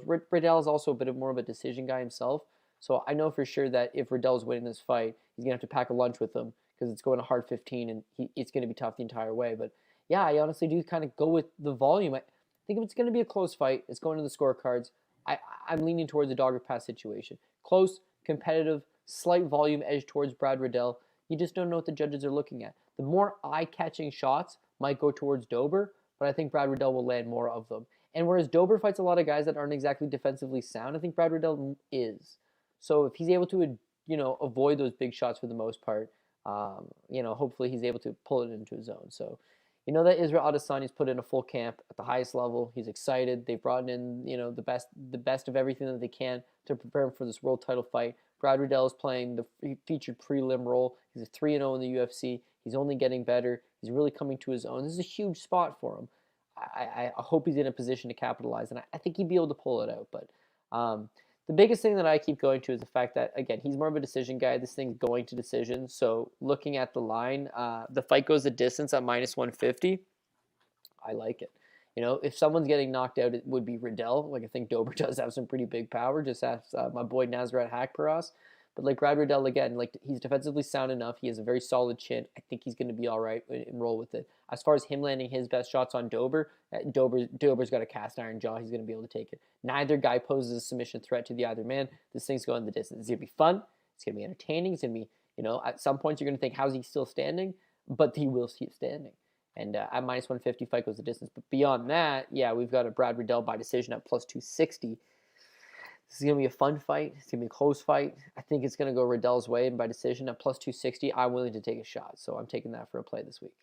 All right, we're split here, it seems, but it should be a fun fight regardless. That brings us to our main card, which kicks off with the light heavyweight barn burner, I believe we're going to be getting here, between Paul Craig and Jamal Hill, one that I'm very much excited for. They've been jibber-jabbering at each other ever since they're scheduled to fight each other back in March. Obviously, you guys have been seeing some of the clips circulating that they've been, having some exchanges while they've been at throughout fight week, going through the fighter hotel and all that type of stuff. So I'm expecting some fireworks here, but luckily for Jamal Hill, he's a striker in this fight, and every MMA matchup starts up in the striking realm, and I think that's where Jamal Hill will be able to keep it until Paul Craig is staring up at the lights, knocked the fuck out. So I do think that Jamal Hill will actually get the win here via KO. -125, we're expecting it to be a minus number considering how likely of an outcome it is. And that's what we've seen from Paul Craig in the past, right? He struggles against guys that are quite good strikers, right? At least strikers that have some solid power in their hands. The last loss that he has on his record to a guy with said knockout power, Alonzo Menafield, and we've seen how Menafield's career has been shaken out ever since that fight. The Kennedy and Zetsuku fight. Close fight for Zetsuku to get the win, but it showcases that you need to get Paul Craig out of there. Otherwise, he's always going to be live, just as he was in that fight against Magomed Ankalaev, pulling off that late submission victory way back in March of 2018. But since then, he's gone 4-2-1. Two of those fights coming to Mauricio Shogun Rua, where one of them went to a draw, and then the last one he actually made my favorite fighter of all time tap to strikes in the second round. Not a good look for Shogun Rua at this point in time, but he is 38 years old, so I kind of understand. But I think that Jamal Hill slowly growing in front of our eyes. He just turned 30 this year. I was one of the guys that was actually kind of downplaying the potential that Jamal Hill has up until the point that he went out there and dusted Klidson Abreu, because that was a very impressive performance, especially finishing him with the body shot the way that he did. And then that OSP performance, pitch perfect performance, getting OSP out of there in the second round.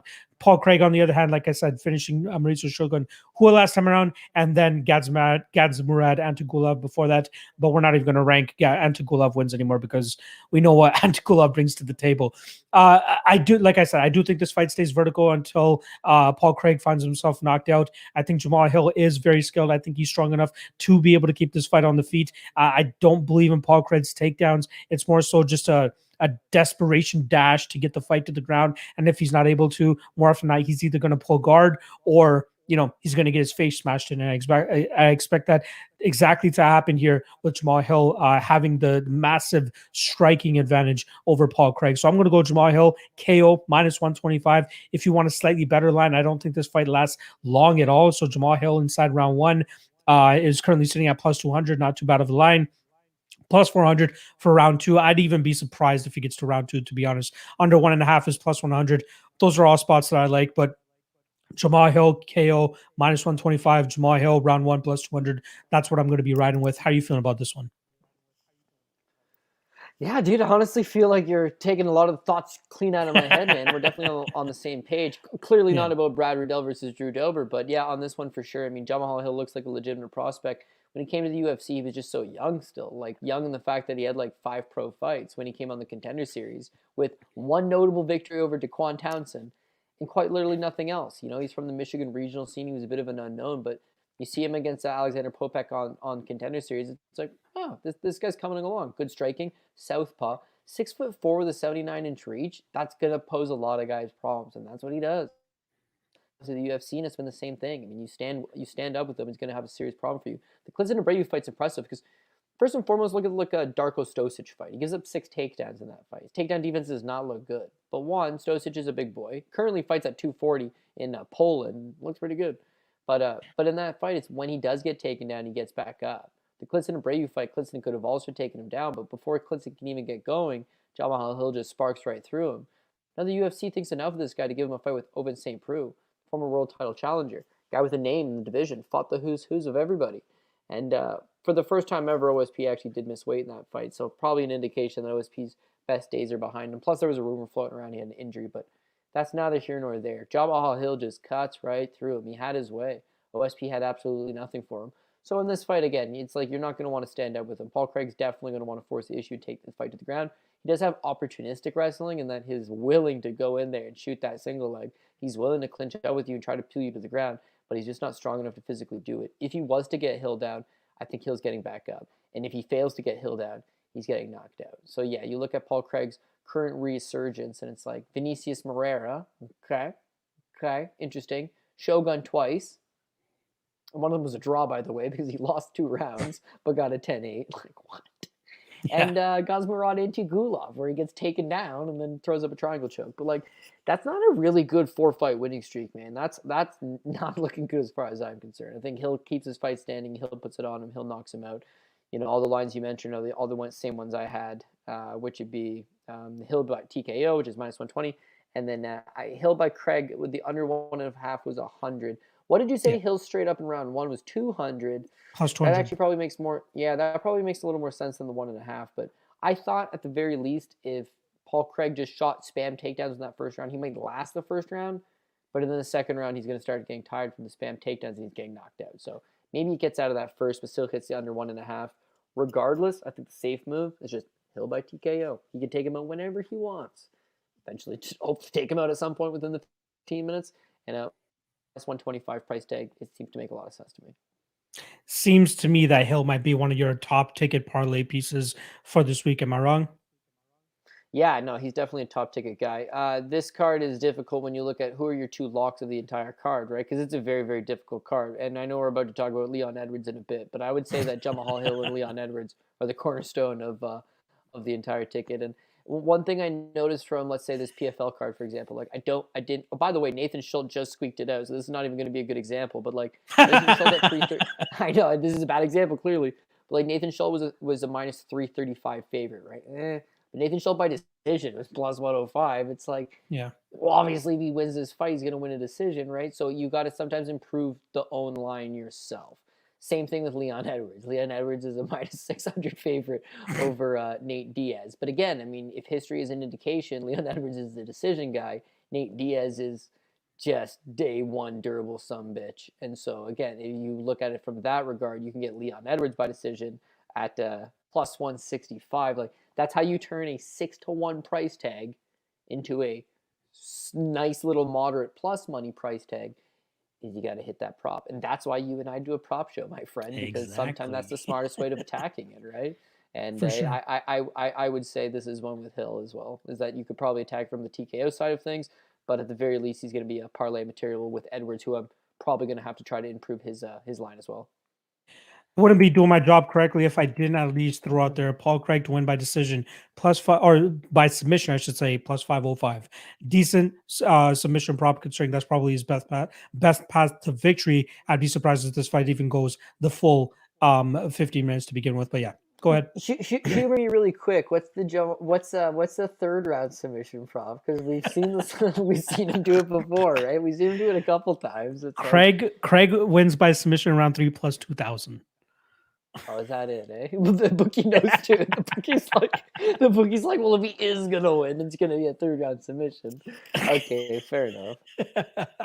All right, let's move on to the next fight. Cody was talking about Leon Edwards versus Nate Diaz. We do have one more fight before then, which is between Damian Maia and Bilal Muhammad. Some heavy chalk here on Bilal Muhammad. He's coming in at minus 225, plus 185 is the return on Damian Maia. And let me just throw this out for you guys. I don't think we've seen Bilal Muhammad fight a black belt or a jiu-jitsu player to this level at all in the UFC. Like he's been pretty much been fighting guys that are strikers that mainly want to strike with him, not really mix up anything else too much. Diego Lima, I believe he's a black belt, but it's not Damian Maia type black belt. And that's one thing that we know we're going to get from Damian Maia, even at his spry age of 43, I believe he's at this point. He can still go out there and twist a motherfucker in knots if he needs to. And I think that's definitely something that he could do here against Bilal Muhammad. Now, I am ultimately, for the second week in a row, going to be picking a 40-plus-year-old Brazilian to win his fight. It hasn't worked out for me last time. It didn't work out for me on the Jacare card either. But I still do think that Damian Maia presents some issues here that Bilal Muhammad might not have, again, he's obviously training his ass off, probably stayed in the gi for this entire training camp just so that he can round out his jiu-jitsu game. But it's still a different beast when you go in there and fight a guy like Damian Maia. Damian Maia is a big 170er. Let's not forget he used to fight at 185 pounds. He's going to have Bilal Muhammad beat by about 2 inches in height or 3 inches in height, as well as a couple of inches in terms of reach. But all he needs to do is just latch onto you. You know what I mean? Push you up against the cage, get a clinch position going, maybe drag you to the ground, get a pull guard or something like that. Jump on the back like he did against Lyman Good. Get you in a position where he's skin to skin with you so that he can actually get his jiu-jitsu game going. And that's something that I think he can do here in terms of corralling Bilal Muhammad up against the cage and then get that jiu-jitsu game going.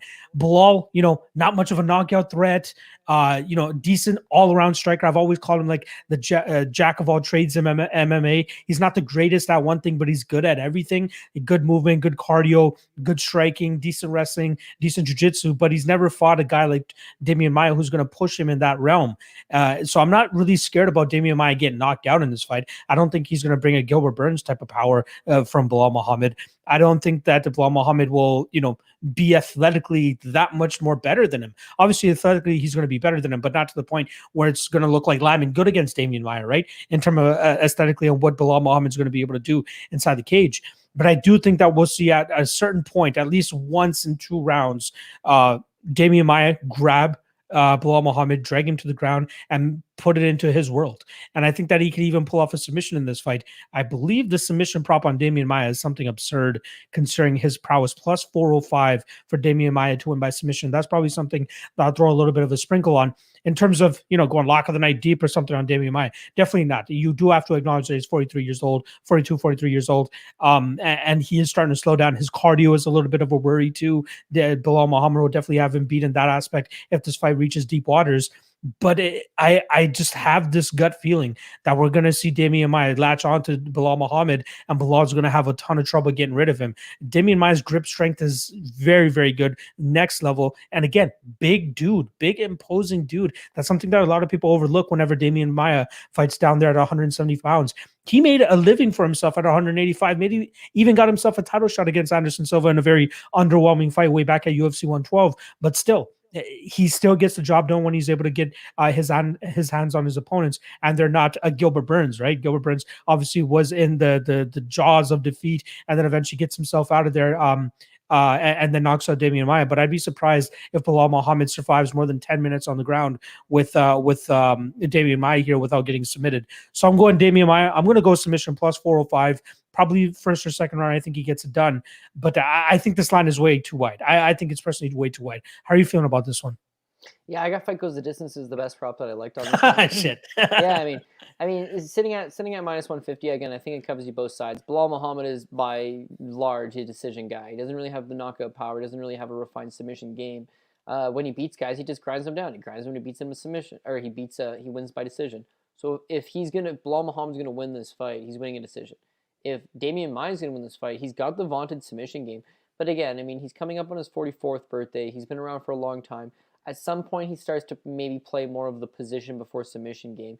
And yeah, if he's on your back, he can rear naked choke you. But I do see him probably getting this fight to the ground and looking to control it more than anything. I just have a feeling it's going the distance. At minus 150, I think it's a pretty fair price tag. But dude, so you brought up a point. I guess I didn't really think about this. The whole Bilal Muhammad has never really fought a BJJ black belt, right? So how do Am I wrong? No, but get this, right? He's also never fought a wrestler. Like, never once. Like, quite literally, his fights are Leon Edwards, striker, Thiago Lima, Muay Thai striker, Lyman Good, big brawling bruiser, Takashi Sato, Japanese bruiser, Curtis Millender, worst wrestler you've ever seen in your life. Jeff Neal is pretty one-dimensional boxer for the most part. Chance Rencounter is a jiu-jitsu guy. but not a good one like you're mentioning. Tim Means is a long-rangey striker. Jordan Means is a long-rangey striker. Randy Brown's a long-rangey striker. Vicente Luque is a tight, compact Muay Thai stylist. Augusto Montano is a boxer from Mexico. Alan Jouban's a pretty boy striker, right? Steve Carl technically could wrestle a little bit. He was one of the former team captains at the ATT, but like that's a Titan FC fight 5 years ago. So his entire run in the UFC, not once has he ever taken on a guy with decent wrestling, and never once has he taken on a guy with good jiu-jitsu. So I can't actually tell you if he's going to stuff these takedowns. He's been taken down twice in his UFC career. Once was by Jordan Mean, and I didn't really consider it much of a takedown. The second one was against Takashi Sato at the end of the second round, and his fight with Sato, and dude, he got taken down and he couldn't get back up against Sato. It was like 45 seconds in the round, Yeah. but all the same, it's like if Damian Maia's on top of you, he's going to give you a problem. And what it really comes down to is can Bilal Muhammad stuff the takedowns consistently? And because I haven't really seen anybody force that type of game plan on him, I just don't know. I don't really want to bet on, because dude, I had Trinaldo last week too. So Yeah. do I really want to bet on another mid-40-year-old Brazilian? Maybe not. But I will give you one thing.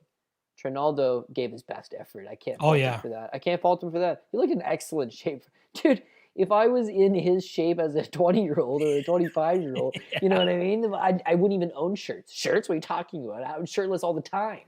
This guy shredded up, and he gave a full-fledged effort. It He's just a step slow. I was That's a better it. man that night. Yeah. Yeah, so again, if Damian Maia isn't quite what he used to be, that's okay, because Damian Maia is used to fighting the best guys on the planet, not Bilal Muhammad.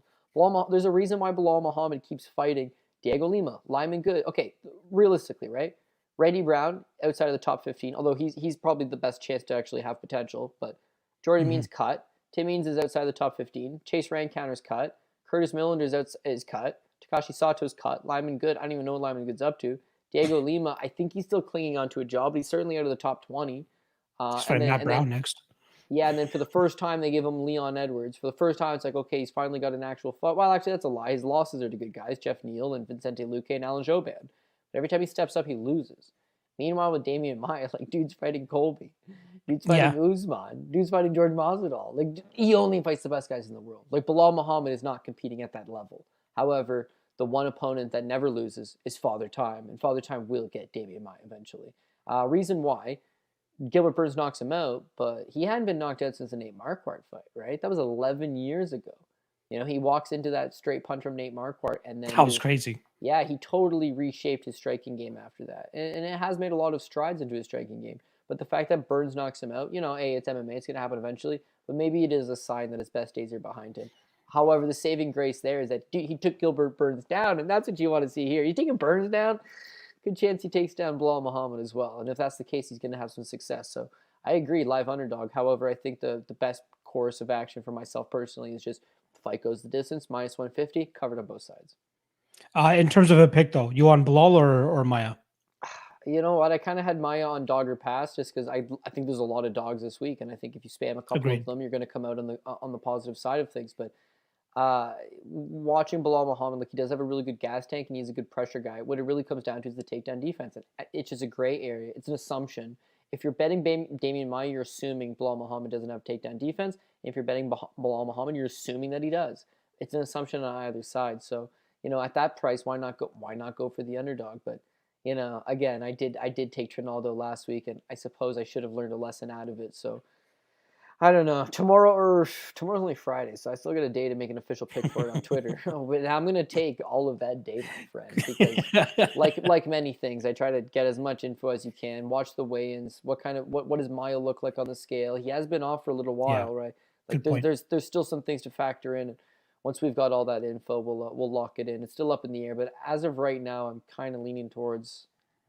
I guess I'm kind of leaning towards Bilal Muhammad just because of the age. I don't know. I'm all over on this fight. Clearly, you're gonna go Damian Maia. Yeah. Yeah, and I don't think that's a bad pick either, dude. But the only thing I'll have my money on is Maia by submission, though. Plus 405. I got to take a stab at that.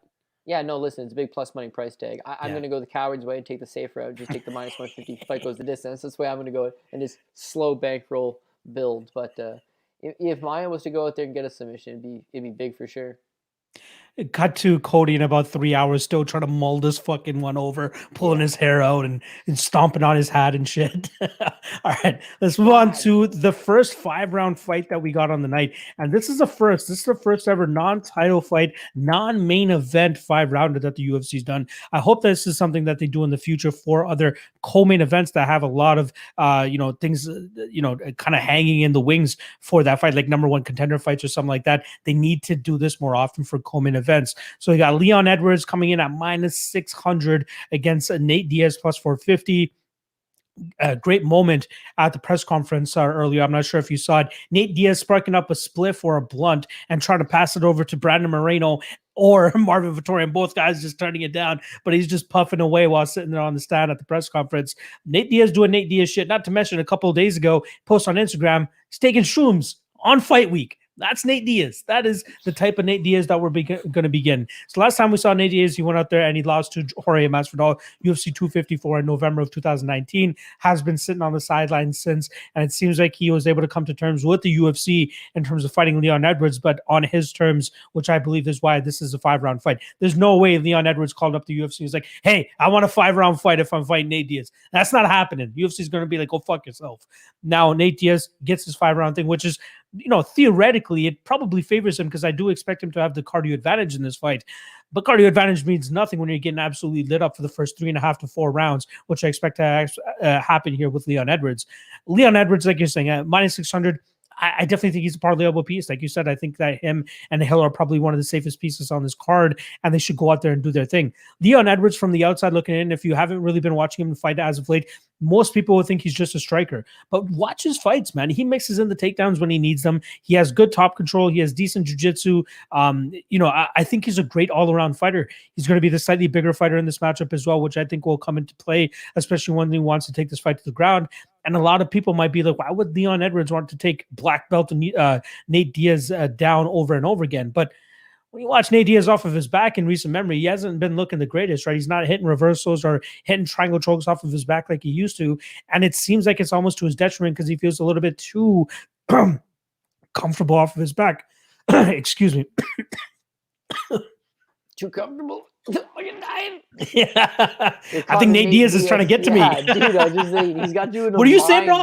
He's a mind triangle. But yeah, I think Kurt Pellegrino. Fuck you. I think Leon Cruz is here, man. I just don't see how Nate wins. Like, I'm trying to put myself in the mind frame of Nate's coaches, but first I'd have to get baked as fuck to get to reach that level. But first and foremost, I think that the best way to win this fight is off of volume, right? Try to outbox Leon Edwards. Try to outvolume him. Try to push him into deep waters in the 4th and 5th round, where you're the one in his face, not letting him breathe, not letting him get his game going. But then I just revert to Leon Edwards has that great takedown game where if he needs to, it bails him out. It could get him to the ground. It could get Nate Diaz fighting off of his back and throwing up meaningless submissions and not getting anything from those points. And that's where I think that Leon Edwards starts to pull away in this fight. I see a lot of people, throwing out the take of Leon Edwards by KO, doctor stoppage. More often than not, Leon Edwards likes to use his elbows. He'll cut up and slash up his opponents. And we know Nick Diaz, something that they're famous for is the scar tissue that they have on their face. So they open up a little bit easier. And there might be the doctor stoppage like we saw last time around with the Jorge Masvidal fight. But I don't want to get married to that narrative. I just think that Nate Diaz is still very durable. I think it's kind of up to the doctor's discretion on which doctor specifically looks at these cuts and determines whether it should be going on or not. And not to mention that UFC 244 card happened in New York. We know New York is still trying to figure their shit out. And when it comes to MMA and having their doctors educated on these types of things. So once he saw that cut, the guy's like, this is done. We don't need to see this anymore. Whereas a Vegas doctor might be like, oh, he's still okay. We know the significance of this fight. Let's let it keep going.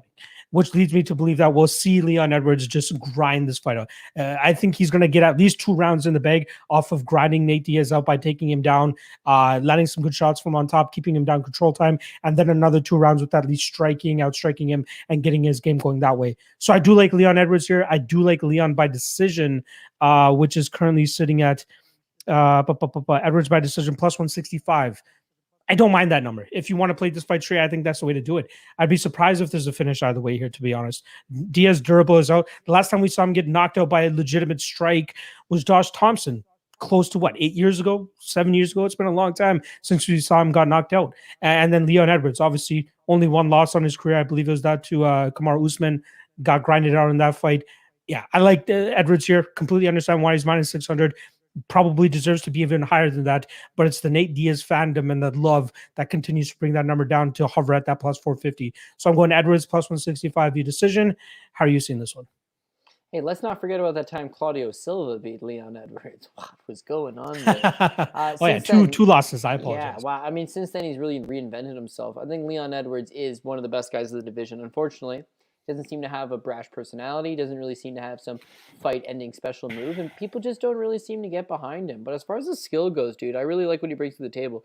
He's got excellent punch selection, strike selection, good ring IQ, good cardio, good pace, good volume, takedown defense. I mean, outside of Kamaru Usman tossing him around, he fits in pretty well. Just nobody really wants to fight him. The few times he does get a good step up in competition, I thought he's gone out there and he's looked pretty good for the most part.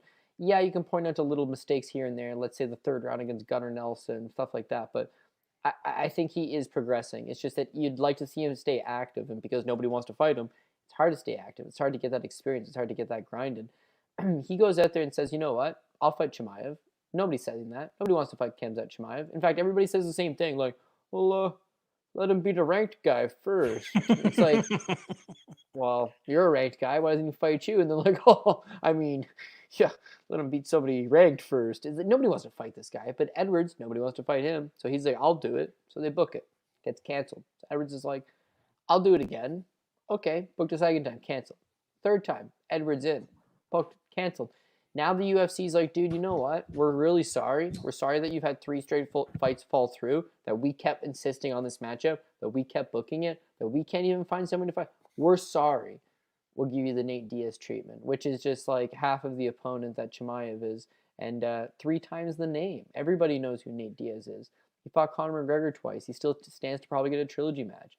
He's one of the most recognizable characters in the game. Him and his brother, they're personal fan favorites. And yet, with all of the reputation and all that aura that they have surrounding them, neither guy is operating at a world-class level anymore. Like, Nick was the better of the 2 brothers, in my personal opinion, and Nick just had shit go his way. But he also had an unwillingness, or like a unwillingness. I guess he didn't want to learn how to wrestle. Did not want to learn how to wrestle. And as a result, he lost pretty much all of his pro fights, outside of the convict robbery, from the takedown defense. It's like he just did not want to learn it. With Nate, it's like Nate has a little bit of judo in his game. When he takes on powerhouse wrestlers, again, he's going to get dumped. He's not going to be an elite at that level. But he stuck with it at least. Like, Nick vanished. Nate stuck with it. Nate was not doing good.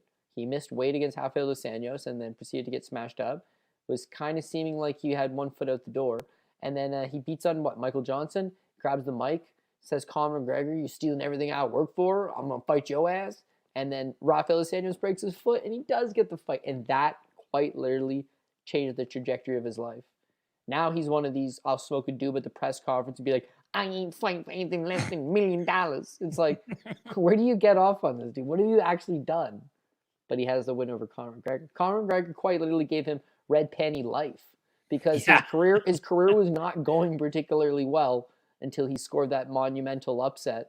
And then since then, every fight he's had has been a money fight. He gets a lot of money fights now because he has the reputation.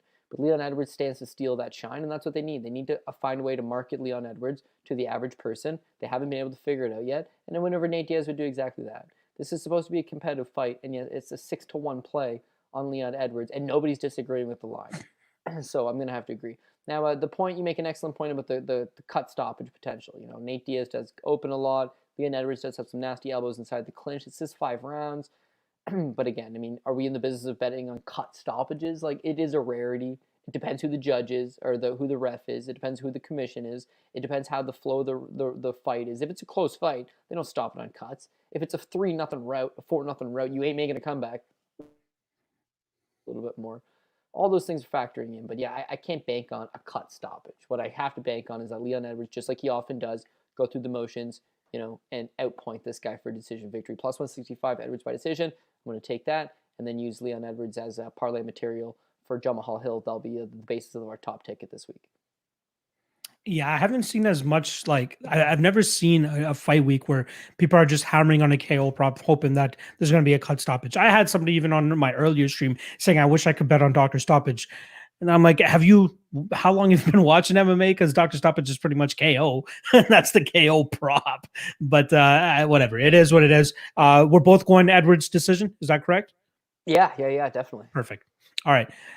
Co-main event time, second 5-rounder of the card. We got Davidson Figueiredo going up against Brandon Moreno for the second time. Like I said, they did fight back at UFC 256 in December. If you guys remember the circumstances leading up to that fight, they both fought at UFC 255, which was headlined by Figueiredo, where he was able to go out there and guillotine choke Alex Perez relatively quickly in their fight. And on the same card, Brandon Moreno goes out there and wins TKO via injury against Mr. Brandon Royval, with it was Royval's shoulder that actually popped out, dislocated, and they stopped the fight. So luckily for both of them, they come out relatively unscathed in their fights, and they're able to take the short notice fight to headline the following pay-per-view. I still can't remember which fight was actually supposed to headline UFC 256, but it falls out. In steps Davison and Moreno, and they delivered to us one of the fights of the year. Amazing back and forth fight. A lot of high intensity moments. We get a point taken away from Davison in the second round, or sorry, the third round, due to a low blow. I thought that was a little bit too quick of a trigger to take away a point, and if that had not happened, who knows if we even get this rematch here. You get Davison Figueiredo winning that fight 48-47 on most cards if that point doesn't get taken away. But close fight, probably the closest we've ever seen somebody to defeat Figueiredo, other than Jussier Formiga, who's the only other person to beat Davison. But great game plan from Moreno, right? Great job staying in Figueiredo's face when he's able to, landing a couple takedowns, stealing at least 2 rounds there. But that Davison like stalker fight approach is so tough to deal with, especially with the amount of power that man possesses in his hands and his kicks as well. He's pretty much a cat when it comes to being taken down. He's right back to his feet. There were some moments of success for Moreno in terms of holding down Figueiredo in that 4th round, but then we saw Figueiredo respond with a very strong 5th round, where it seemed like the output and the activity did seem to wane for Moreno, and Figueiredo was able to take advantage of that, ultimately coming out with a draw. But I do like what we see from Figueiredo still. Now, both guys are going to get full training camps compared to the abbreviated training camps they were forced to take leading up to their first fight. So I'm expecting to see a better version of both fighters. However, I do think that it's going to be Davison that still comes out with his hand raised. I'm seeing some people taking the plus 200 shot on Davison to win inside the distance. I think that's a tough look, given that Moreno is a very durable opponent. I think if it does come, it will probably be a Figueiredo club and sub, but I still do not have too much confidence in that spot. The spot that I'm looking at the most are the overs. I'm taking the Cody approach here, as I do think that this fight does go the full 25 minutes. Over 1.5 minus 250, over 2.5 minus 150. Sorry, minus 250, minus 150, over 3.5 minus 115, over 4.5 plus 110, and fight goes to decision at plus 110. Fight goes to decision plus 110 is probably the best spot in my opinion. I think it's Davison that's going to get his hand raised as well. Figueiredo by decision plus 300. I like that number a lot. I expect him to land the bigger bombs, the more impactful shots, cage control, setting the pace for the majority of the fight. And I think that Moreno's durability will come through for him. But unfortunately, I don't think that Moreno will get his hand raised. I'm going Figueiredo. How are you seeing this one? I mean, such a good fight the last time around. The big ticket that I hit the last time was the fight goes the distance, because Figueiredo is just an absolute wrecking machine. Everybody he's fought, for the most part, he just plows right through them, and he has this run where he beats Perez. He's getting the guillotine chokes. He knocks out Joseph Benavidez both times, and it's like, oh man, no one's going to be able to survive the distance with this guy. But Brandon Moreno is just super, super durable. He's one of these guys that has an excellent chin. He's got great cardio. I mean, when he was training in the States, he was at Colorado at elevation. And when he's training in Mexico, he's in Mexico City, which is actually higher elevation than Colorado. So he's got great, good cardio. And he's still a young guy. He's still improving. He's still making those improvements. So I really thought that even if Figueiredo wins the fight, I really thought Brandon Moreno would be able to last rounds, and I'd be able to hit a plus money decision prop. And that's exactly what we got. However, what a sweat the entire time, because he had to put that Mexican chin on display. And boy, oh boy, did Figueiredo absolutely gun him. And you know what? I mean, he also head kicked Figueiredo. He also stunned Figueiredo a little bit himself. But, and my God, the power coming out of Figgy is just is unreal. The thing is that Moreno did a really good job in that fight. So the reason why it's a draw is because of the point deduction. But the reason why there's a point deduction is because Davidson Figueiredo is a cheater. I mean, he cheats in the majority of his fights, but this one's no different. He grabs the cage, he eye pokes him, and he kicks him in the groin. It's the perfect trifecta, and he loses a point. but he's fatiguing. The first 2 rounds, he looks pretty good. Commentators got it split 1-1 apiece going into the third. Judges got it, 2 of them got it 2-0 Figueiredo. One of them, again, has it 1-1. But it was competitive in those early portions, is that I got the sense that Figueiredo was beating him. Third round's Figgy's best round. He absolutely beats him up, but he loses the point. And then fourth and fifth, he's tired. And that's kind of the one knock on him, is that he's the biggest flyweight you've ever seen in your life. And that making that 125-pound limit has been very tough on him. He actually missed weight in a UFC title fight against Joseph Benavidez the first time. Who misses weight in a title fight? It became a non-title affair because he missed weight. That's why the rematch had to go on. It's like, you should be the champion. You just knocked the guy out. And yet we can't present you with the title, so run it back. Now he does make the weight. He has been making weight. But there's no doubt about it that he's a big guy. He's also 32 years old. He's not getting any younger. Making weight is not going to get any easier. And every time you drop down one of these big weight cuts, it does wreak havoc on the body. So going into the fourth and fifth round, I almost feel like maybe it was the weight cut. Maybe it's that he doesn't usually have to go into those rounds. Maybe it's that it's just he throws so much power into everything he does. But he gets tired, and that's what allows Brandon Moreno to kind of take over. Moreno also had a lot of success with the wrestling. The thing is that once he would get the fight to the ground, he just had no ability to hold Figueiredo down. So Figueiredo would just use his feet, push off the hips, stand back up, and it kind of nullifies the wrestling that Moreno did. Later in the fight, he would have more success with the takedowns, more success with top control because, again, you got Figueiredo tiring. So now that you run it back, I think you've got Brandon Moreno has seen all of Figueiredo's best punches. He's felt all of his best punches. He's seen it all before. But he's also got that growing self-confidence of, I've been 25 minutes with you. I know I can handle all of your heat. I know I can take you down. And I know I can hurt you back. His jab was money that last fight because the way Figueiredo fights both of his hands so low, coming forward with you, almost borderline reckless, that jab is there to land. And Moreno does an excellent job. He just needs to make slight adjustments, and he could be competitive again. But I mean, I guess I'm leaning towards Brandon Moreno. My pick is going to be Brandon Moreno. I know a lot of people are Figueiredo. I know that's not the popular opinion. I'm going to take a lot of heat on it. And if Figueiredo goes out there and ices him, I'm going to take a tremendous amount of heat on it. But I got to go with how my gut instinct feels on it. But again, if we're in the business of keeping this safe, not how I feel, not how I feel personally. It's not how somebody else feels personally. It's about what's the best prompt, what's the best prop approach, what's the safest way to go that way. I think you go with those overs. Take that over 3.5, and that fight goes the distance. So again, another position where I'm agreeing with you. I know you're taking Figueiredo, I might be taking Moreno, but regardless, we're on the same page that this thing's banking rounds, and regardless who wins, we should be able to hit that 3.5 ticket, and that fight goes the distance at plus 110. Figueiredo was a minus 320 favorite the first time they were scheduled to fight each other. Now he's only minus 210 with money coming in on Moreno over the last little while. So I wouldn't be surprised to see it actually, close at a much closer line, considering how much success Moreno actually had in that first round. So I don't think you'll take that much heat for picking Moreno here, but I do think that it's a close fight.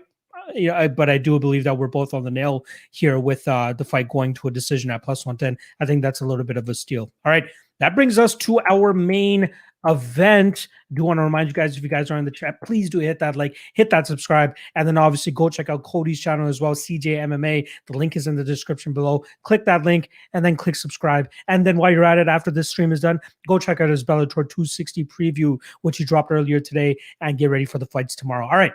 Main event time. Israel Adesanya going up against Marvin Vettori. This is a rematch of a fight that took place a couple of years ago. I just want to get the actual correct date here. It was actually April of 2018. So we're coming up just over 3 years since the last time they fought. And not only was it the last time they fought, it was the same arena that they fought in. It was a fight night last time around. This time it's a pay-per-view, but given all these COVID-19 protocols, they have to go into smaller venues and smaller locations, and they end up at the Gila River Resort once again, which is just hilarious how it ends up playing out that way.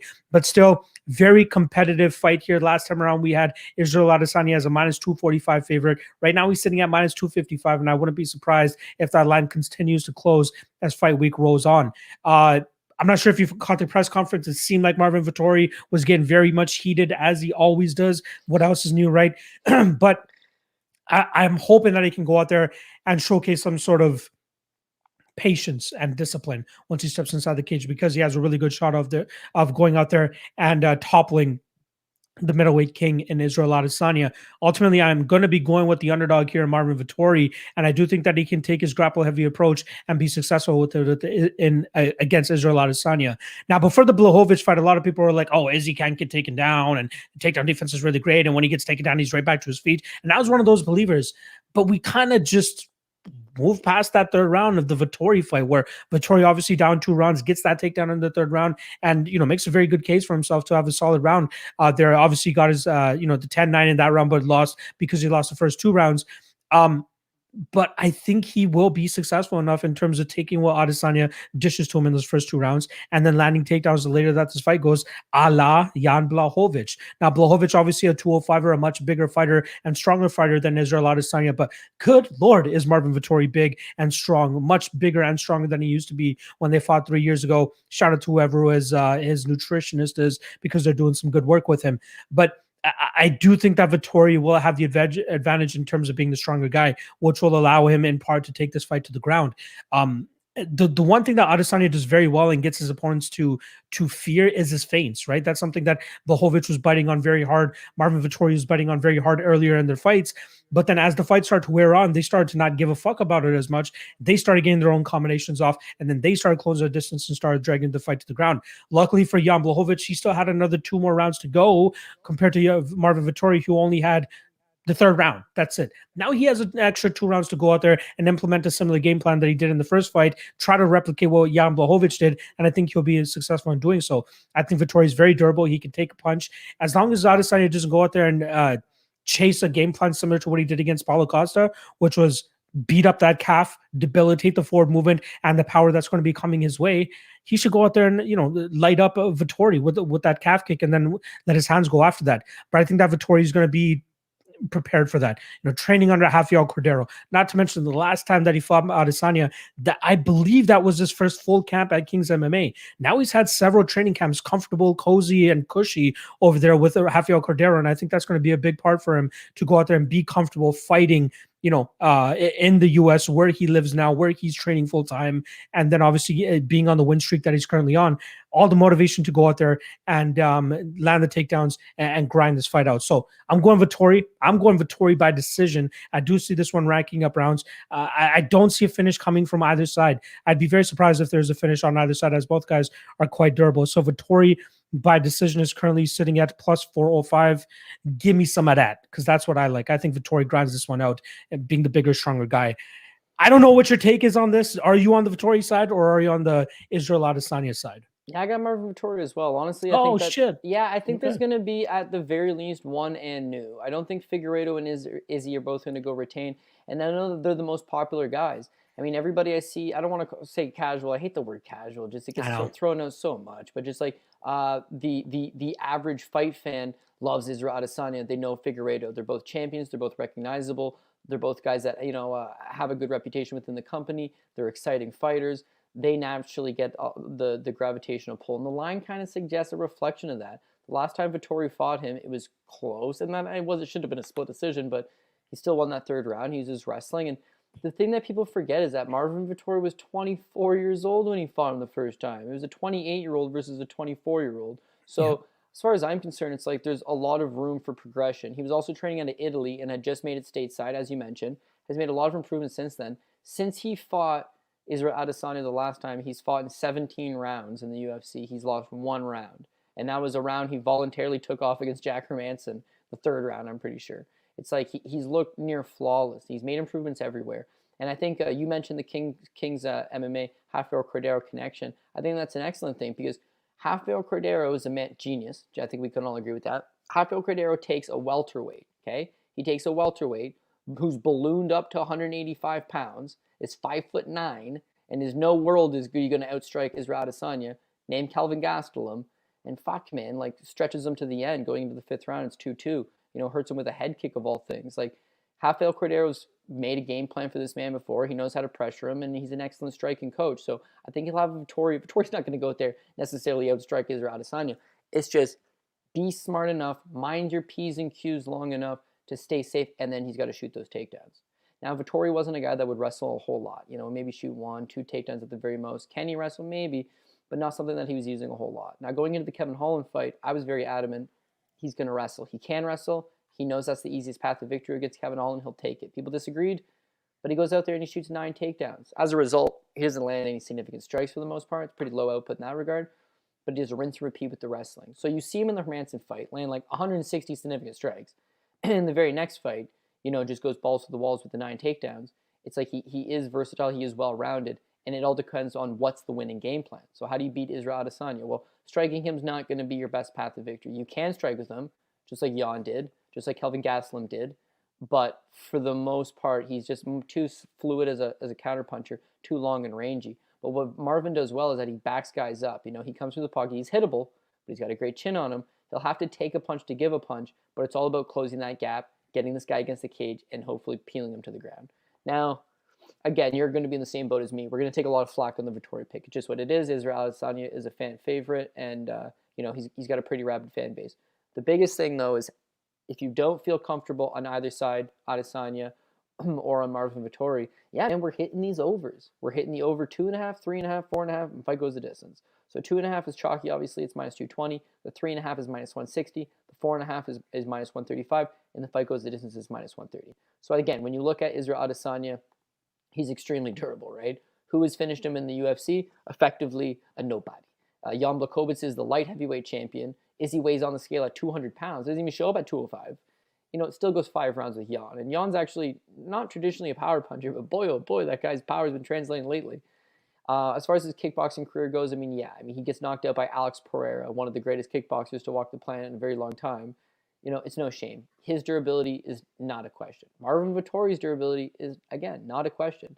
And Izzy tends to get a little bit gun-shy from time to time. You see it in the Yoel Romero fight, where it's like you respect your opponent, you wait a little bit. Marvin's quite the opposite. He just keeps coming at you the whole time. That will play towards Israel Adesanya's favor. He wants guys being aggressive. He wants guys trying to march him down. That's what's going to allow him to open up in his striking. So, again, if this stays as a striker versus striker battle, Izzy's going to get it. It's that ability to mix up the wrestling. And regardless, mixing up all mixing of wrestling does is it just slows down the clock or kills the clock, right?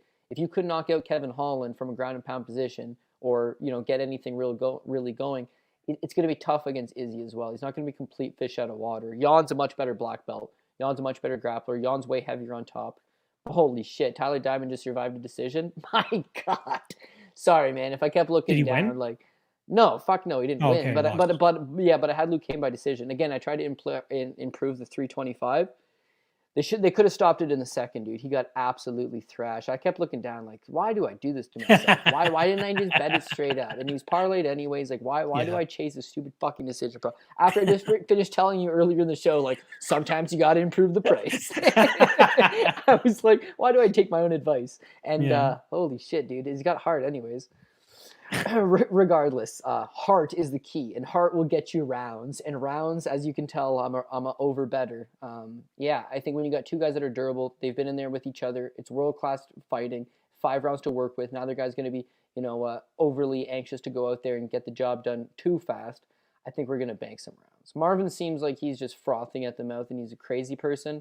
He's going to want to engage, but ultimately, once you get in there and you start exchanging punches with the guy, you figure out pretty quick that you need to respect him. Yeah, it seems like they were really going at it at the press conference as well. Both guys very well. I'd say Marvin more than anything. That guy just has his case of roid rage, if anything. But hopefully he's able to channel it inside that cage and keep his calm, because he's going to definitely need to be very disciplined against a martial artist like Israel Adesanya. But I'm glad that we're both on the same side here. Marvin Vettori thinking that he has a shot to go out there and topple the middleweight king in Israel Adesanya. So we should get at least one and you this weekend. Plus 405 for Vettori decision. Me likey. That's the prop that you're on as well, right? Yes, yeah. I got Vettori by decision, and I got those over 2, 3, 4, and fight goes the distance. Beautiful. All right, let's move along into our 3 best prop bets for the card. I will say this. I do not have the cast for tomorrow's Ultimate Wayne Show finalized yet. I do have 2 guys ready to go. One just dropped out on me last minute, so I'm going to be scrounging to get that last spot filled in time for tomorrow's Ultimate Wayne Show. Once again, that goes down at 9 p.m. Eastern tomorrow night. We'll be going over the card one last time to give you guys our best bets and thoughts, not to mention we finally got the weigh-ins in mind, and we'll see how everybody looks on the scales and if that pushes us in one direction or the other. So once again, 9 p.m. Eastern tomorrow night, the Ultimate Weigh-In Show. All right, let's get into the 3 best prop bets. Excuse me. First and foremost, I got Jake Collier. You know I had to do a Jake Collier via decision plus 330. Really like that spot. I think he can go out there, outpace and out volume Carlos Felipe, who in my opinion just has a knockout puncher's chance to win this fight. I think pretty much everybody is in agreement that he deserved to lose the fight against Justin Tafa last time around, but I don't think that Collier will make it that close that the judges will get it wrong this time. So I'm going Jake Collier via decision plus 330. Next up, I got Jamal Hill via KO at minus 125. I think this is one of the best spots on the card. I know it's not a plus money prop like you guys are used to seeing from me, but it's hard to look past this one because I do think that Hill gets this fight done pretty easily. And lastly, got to go with Marvin Vettori via decision, like I just said, plus 405. I think that's a very good line. I see this fight going the full distance.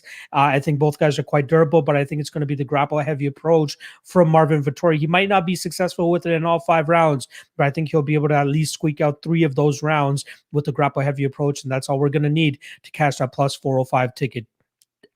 Cody, you're up next, my brother. Yeah, well, it's so nice. We got to say it twice. Hill by KO, minus 125. I mean, yeah, dude. Southpaw, okay, he's this 6'4", 79-inch reach southpaw stance. That in itself is going to give a lot of people a lot of problems. And Paul Craig is going to be one of those guys. So it feels good when we both agree on the same page. And the biggest thing for me, again, I'm a decision kind of guy. So when I'm taking a TKO prop, I really think this guy's icing him. And I think Hill's going to be able to go get the job done. Minus 125 sounds good to me. We got to get a little plus money here going. We're going to go with plus 105. Peterson versus Hooper fight goes the distance. Again, I actually really like this one. Peterson is more of a decision guy on a regular night, and Hooper is kind of falling into the decision category too. He does have that sneaky submission game, but he's not submitting Peterson for my money. Peterson black belt, and I just don't think that either guy's got really the stopping power to knock each other out. So I suppose, I mean, the play is Peterson. I suppose Hooper could pull it off, but in either scenario, the guy's winning by decision. So that fight goes the distance at plus 25. Me likey. This third one, which is, again, why I love doing the show with you, you got me rethinking it. However, 260 is a nice enough price tag. If I was going to replace it, I would replace it with Leon Edwards by decision at plus 165. I think that that's a good plus money play that, again, you see how I always set it up. It's always like the minus 125, the slight plus money, the banger. I guess I could make that banger the Leon Edwards 165, but again, I got it Riddell 260 by decision. I'm going to sit with my guns on this one. Dober's an excellent striker. Riddell's an excellent striker. This is going to be an excellent fight. I just think that the line's a tad bit off. Riddell more of a decision guy. If he can squeak this one by decision at plus 260, I'd be extremely happy with that. And I do think it's a live possibility. So we're going to go with Hill the KO, Peterson Hooper by fight goes the distance, and Riddell by decision plus 260. There you have it. Our 3 best prop bets for UFC 263. I believe Cody went 2 of 3 last time around. I went 0 of 3. A couple of them that were looking damn close, but none of them actually cash out. Hopefully, at least the Hill via KO comes through this time because I am very confident in that. Not to mention, Cody seems quite confident in it as well too. So I'm very happy about that. Go ahead. I've hit a couple 2 to 3s this year, and I've hit a couple 2 of 2s because the third fight gets canceled. Yeah, that's happened a lot. Randomly. And so we last week we get the Woodson by decision, which was plus 130. We're 2. I'm gonna go 3 and 3 for the first time, baby. That first round, nothing was happening. Sakai versus Rosenstruck. I was like, I'm getting this over 3.5 for sure. And then like the very first punch that Rosenstruck lands, his whole face blew up. That's the fight game. That's why I love it. But what's the saying? 2 out of 3 ain't bad, and I agree with that. I'll take those 2 out of 3s. It's more than half, right? Yeah. Listen, if there's 50 weeks, there's 52 weeks in a year, right? And there's a card every single week. So we're gonna have 52 spots, 52 weeks worth of spots. It's all about that like slow build. If we could hit 2 out of 3 every single week, we'd be laughing, right? Absolutely. But what I love about your strategy is you don't actually have to hit 2 out of 3 because you hit these like 6-1, 7-1. You know, like if you can get a Mano Mario second round TKO at 8-1, well, theoretically you don't even have to hit a ticket for the next 2-3 weeks. Exactly. So I think the balance between us on the slow grind, and you hit these banger tickets. Fucking, it's been a good balance, man. So love doing the show with you, brother. Always a pleasure. It's hilarious because my like official betting style is slow and steady, like your prop betting style. But then when it comes to props, I just go balls to the wall and try to cash these big ticket plays. I'm the same way with the tweets, man. Like I just don't. Yeah. So I don't have the time to be like, listen, guys, you want to put. You're excellent at it. It'd be like, you want to put a 2-unit bet on this. You want to put a 3-unit bet on this. That's 2 fights for the entire card. If I was to tweet that out, my messages, my DMs, my comments are like, well, what do you think about this fight? What have you got in this fight? They want to know. They always want to know the entire fight. They want to know the entire parlay. I think that's what makes it intriguing. And a lot of people go to the bar. They got $20 in their pocket. They want to bet the fights. If I was like, yo, I can guarantee you 100%, I could turn your $20 into $16. Like no one would be like, okay, But if I was like, yeah, dude, we could throw the $20 on this parlay and maybe win 500. Yeah. Everybody's in. They're in. Yeah. So sometimes it makes me look bad. Sometimes I'll have people message me and be like, man, I can't believe you got those ones wrong. It's like, you don't understand the structure of the parlay. Yeah. You don't understand your top guys are your most confident. That's your actual play. The more it trickles down, the more it's more of a lottery ticket. You're having fun with it. And you want a slight investment on all the fights. And you have a slight investment on all the fights because to some extent, they're in your parlays, right? So all the same, just like this PFL. You know, I have a PFL, Bellator, and UFC parlay. So you're just hoping to get through the PFL so you have a little extra interest on the Bellator, so you have a little extra interest for the UFC, right? It's all part of it. The smart play is to hedge out. Always hedge out when you've got a guaranteed profit. Yeah. Smart play is to pick 2 or 3 spots on the card, right? That's a smart play. But we're dealing with a wide variety of fans, and not all of them are really care about making a slight grind profit. They just want to have some fun on a Friday night or a Saturday night.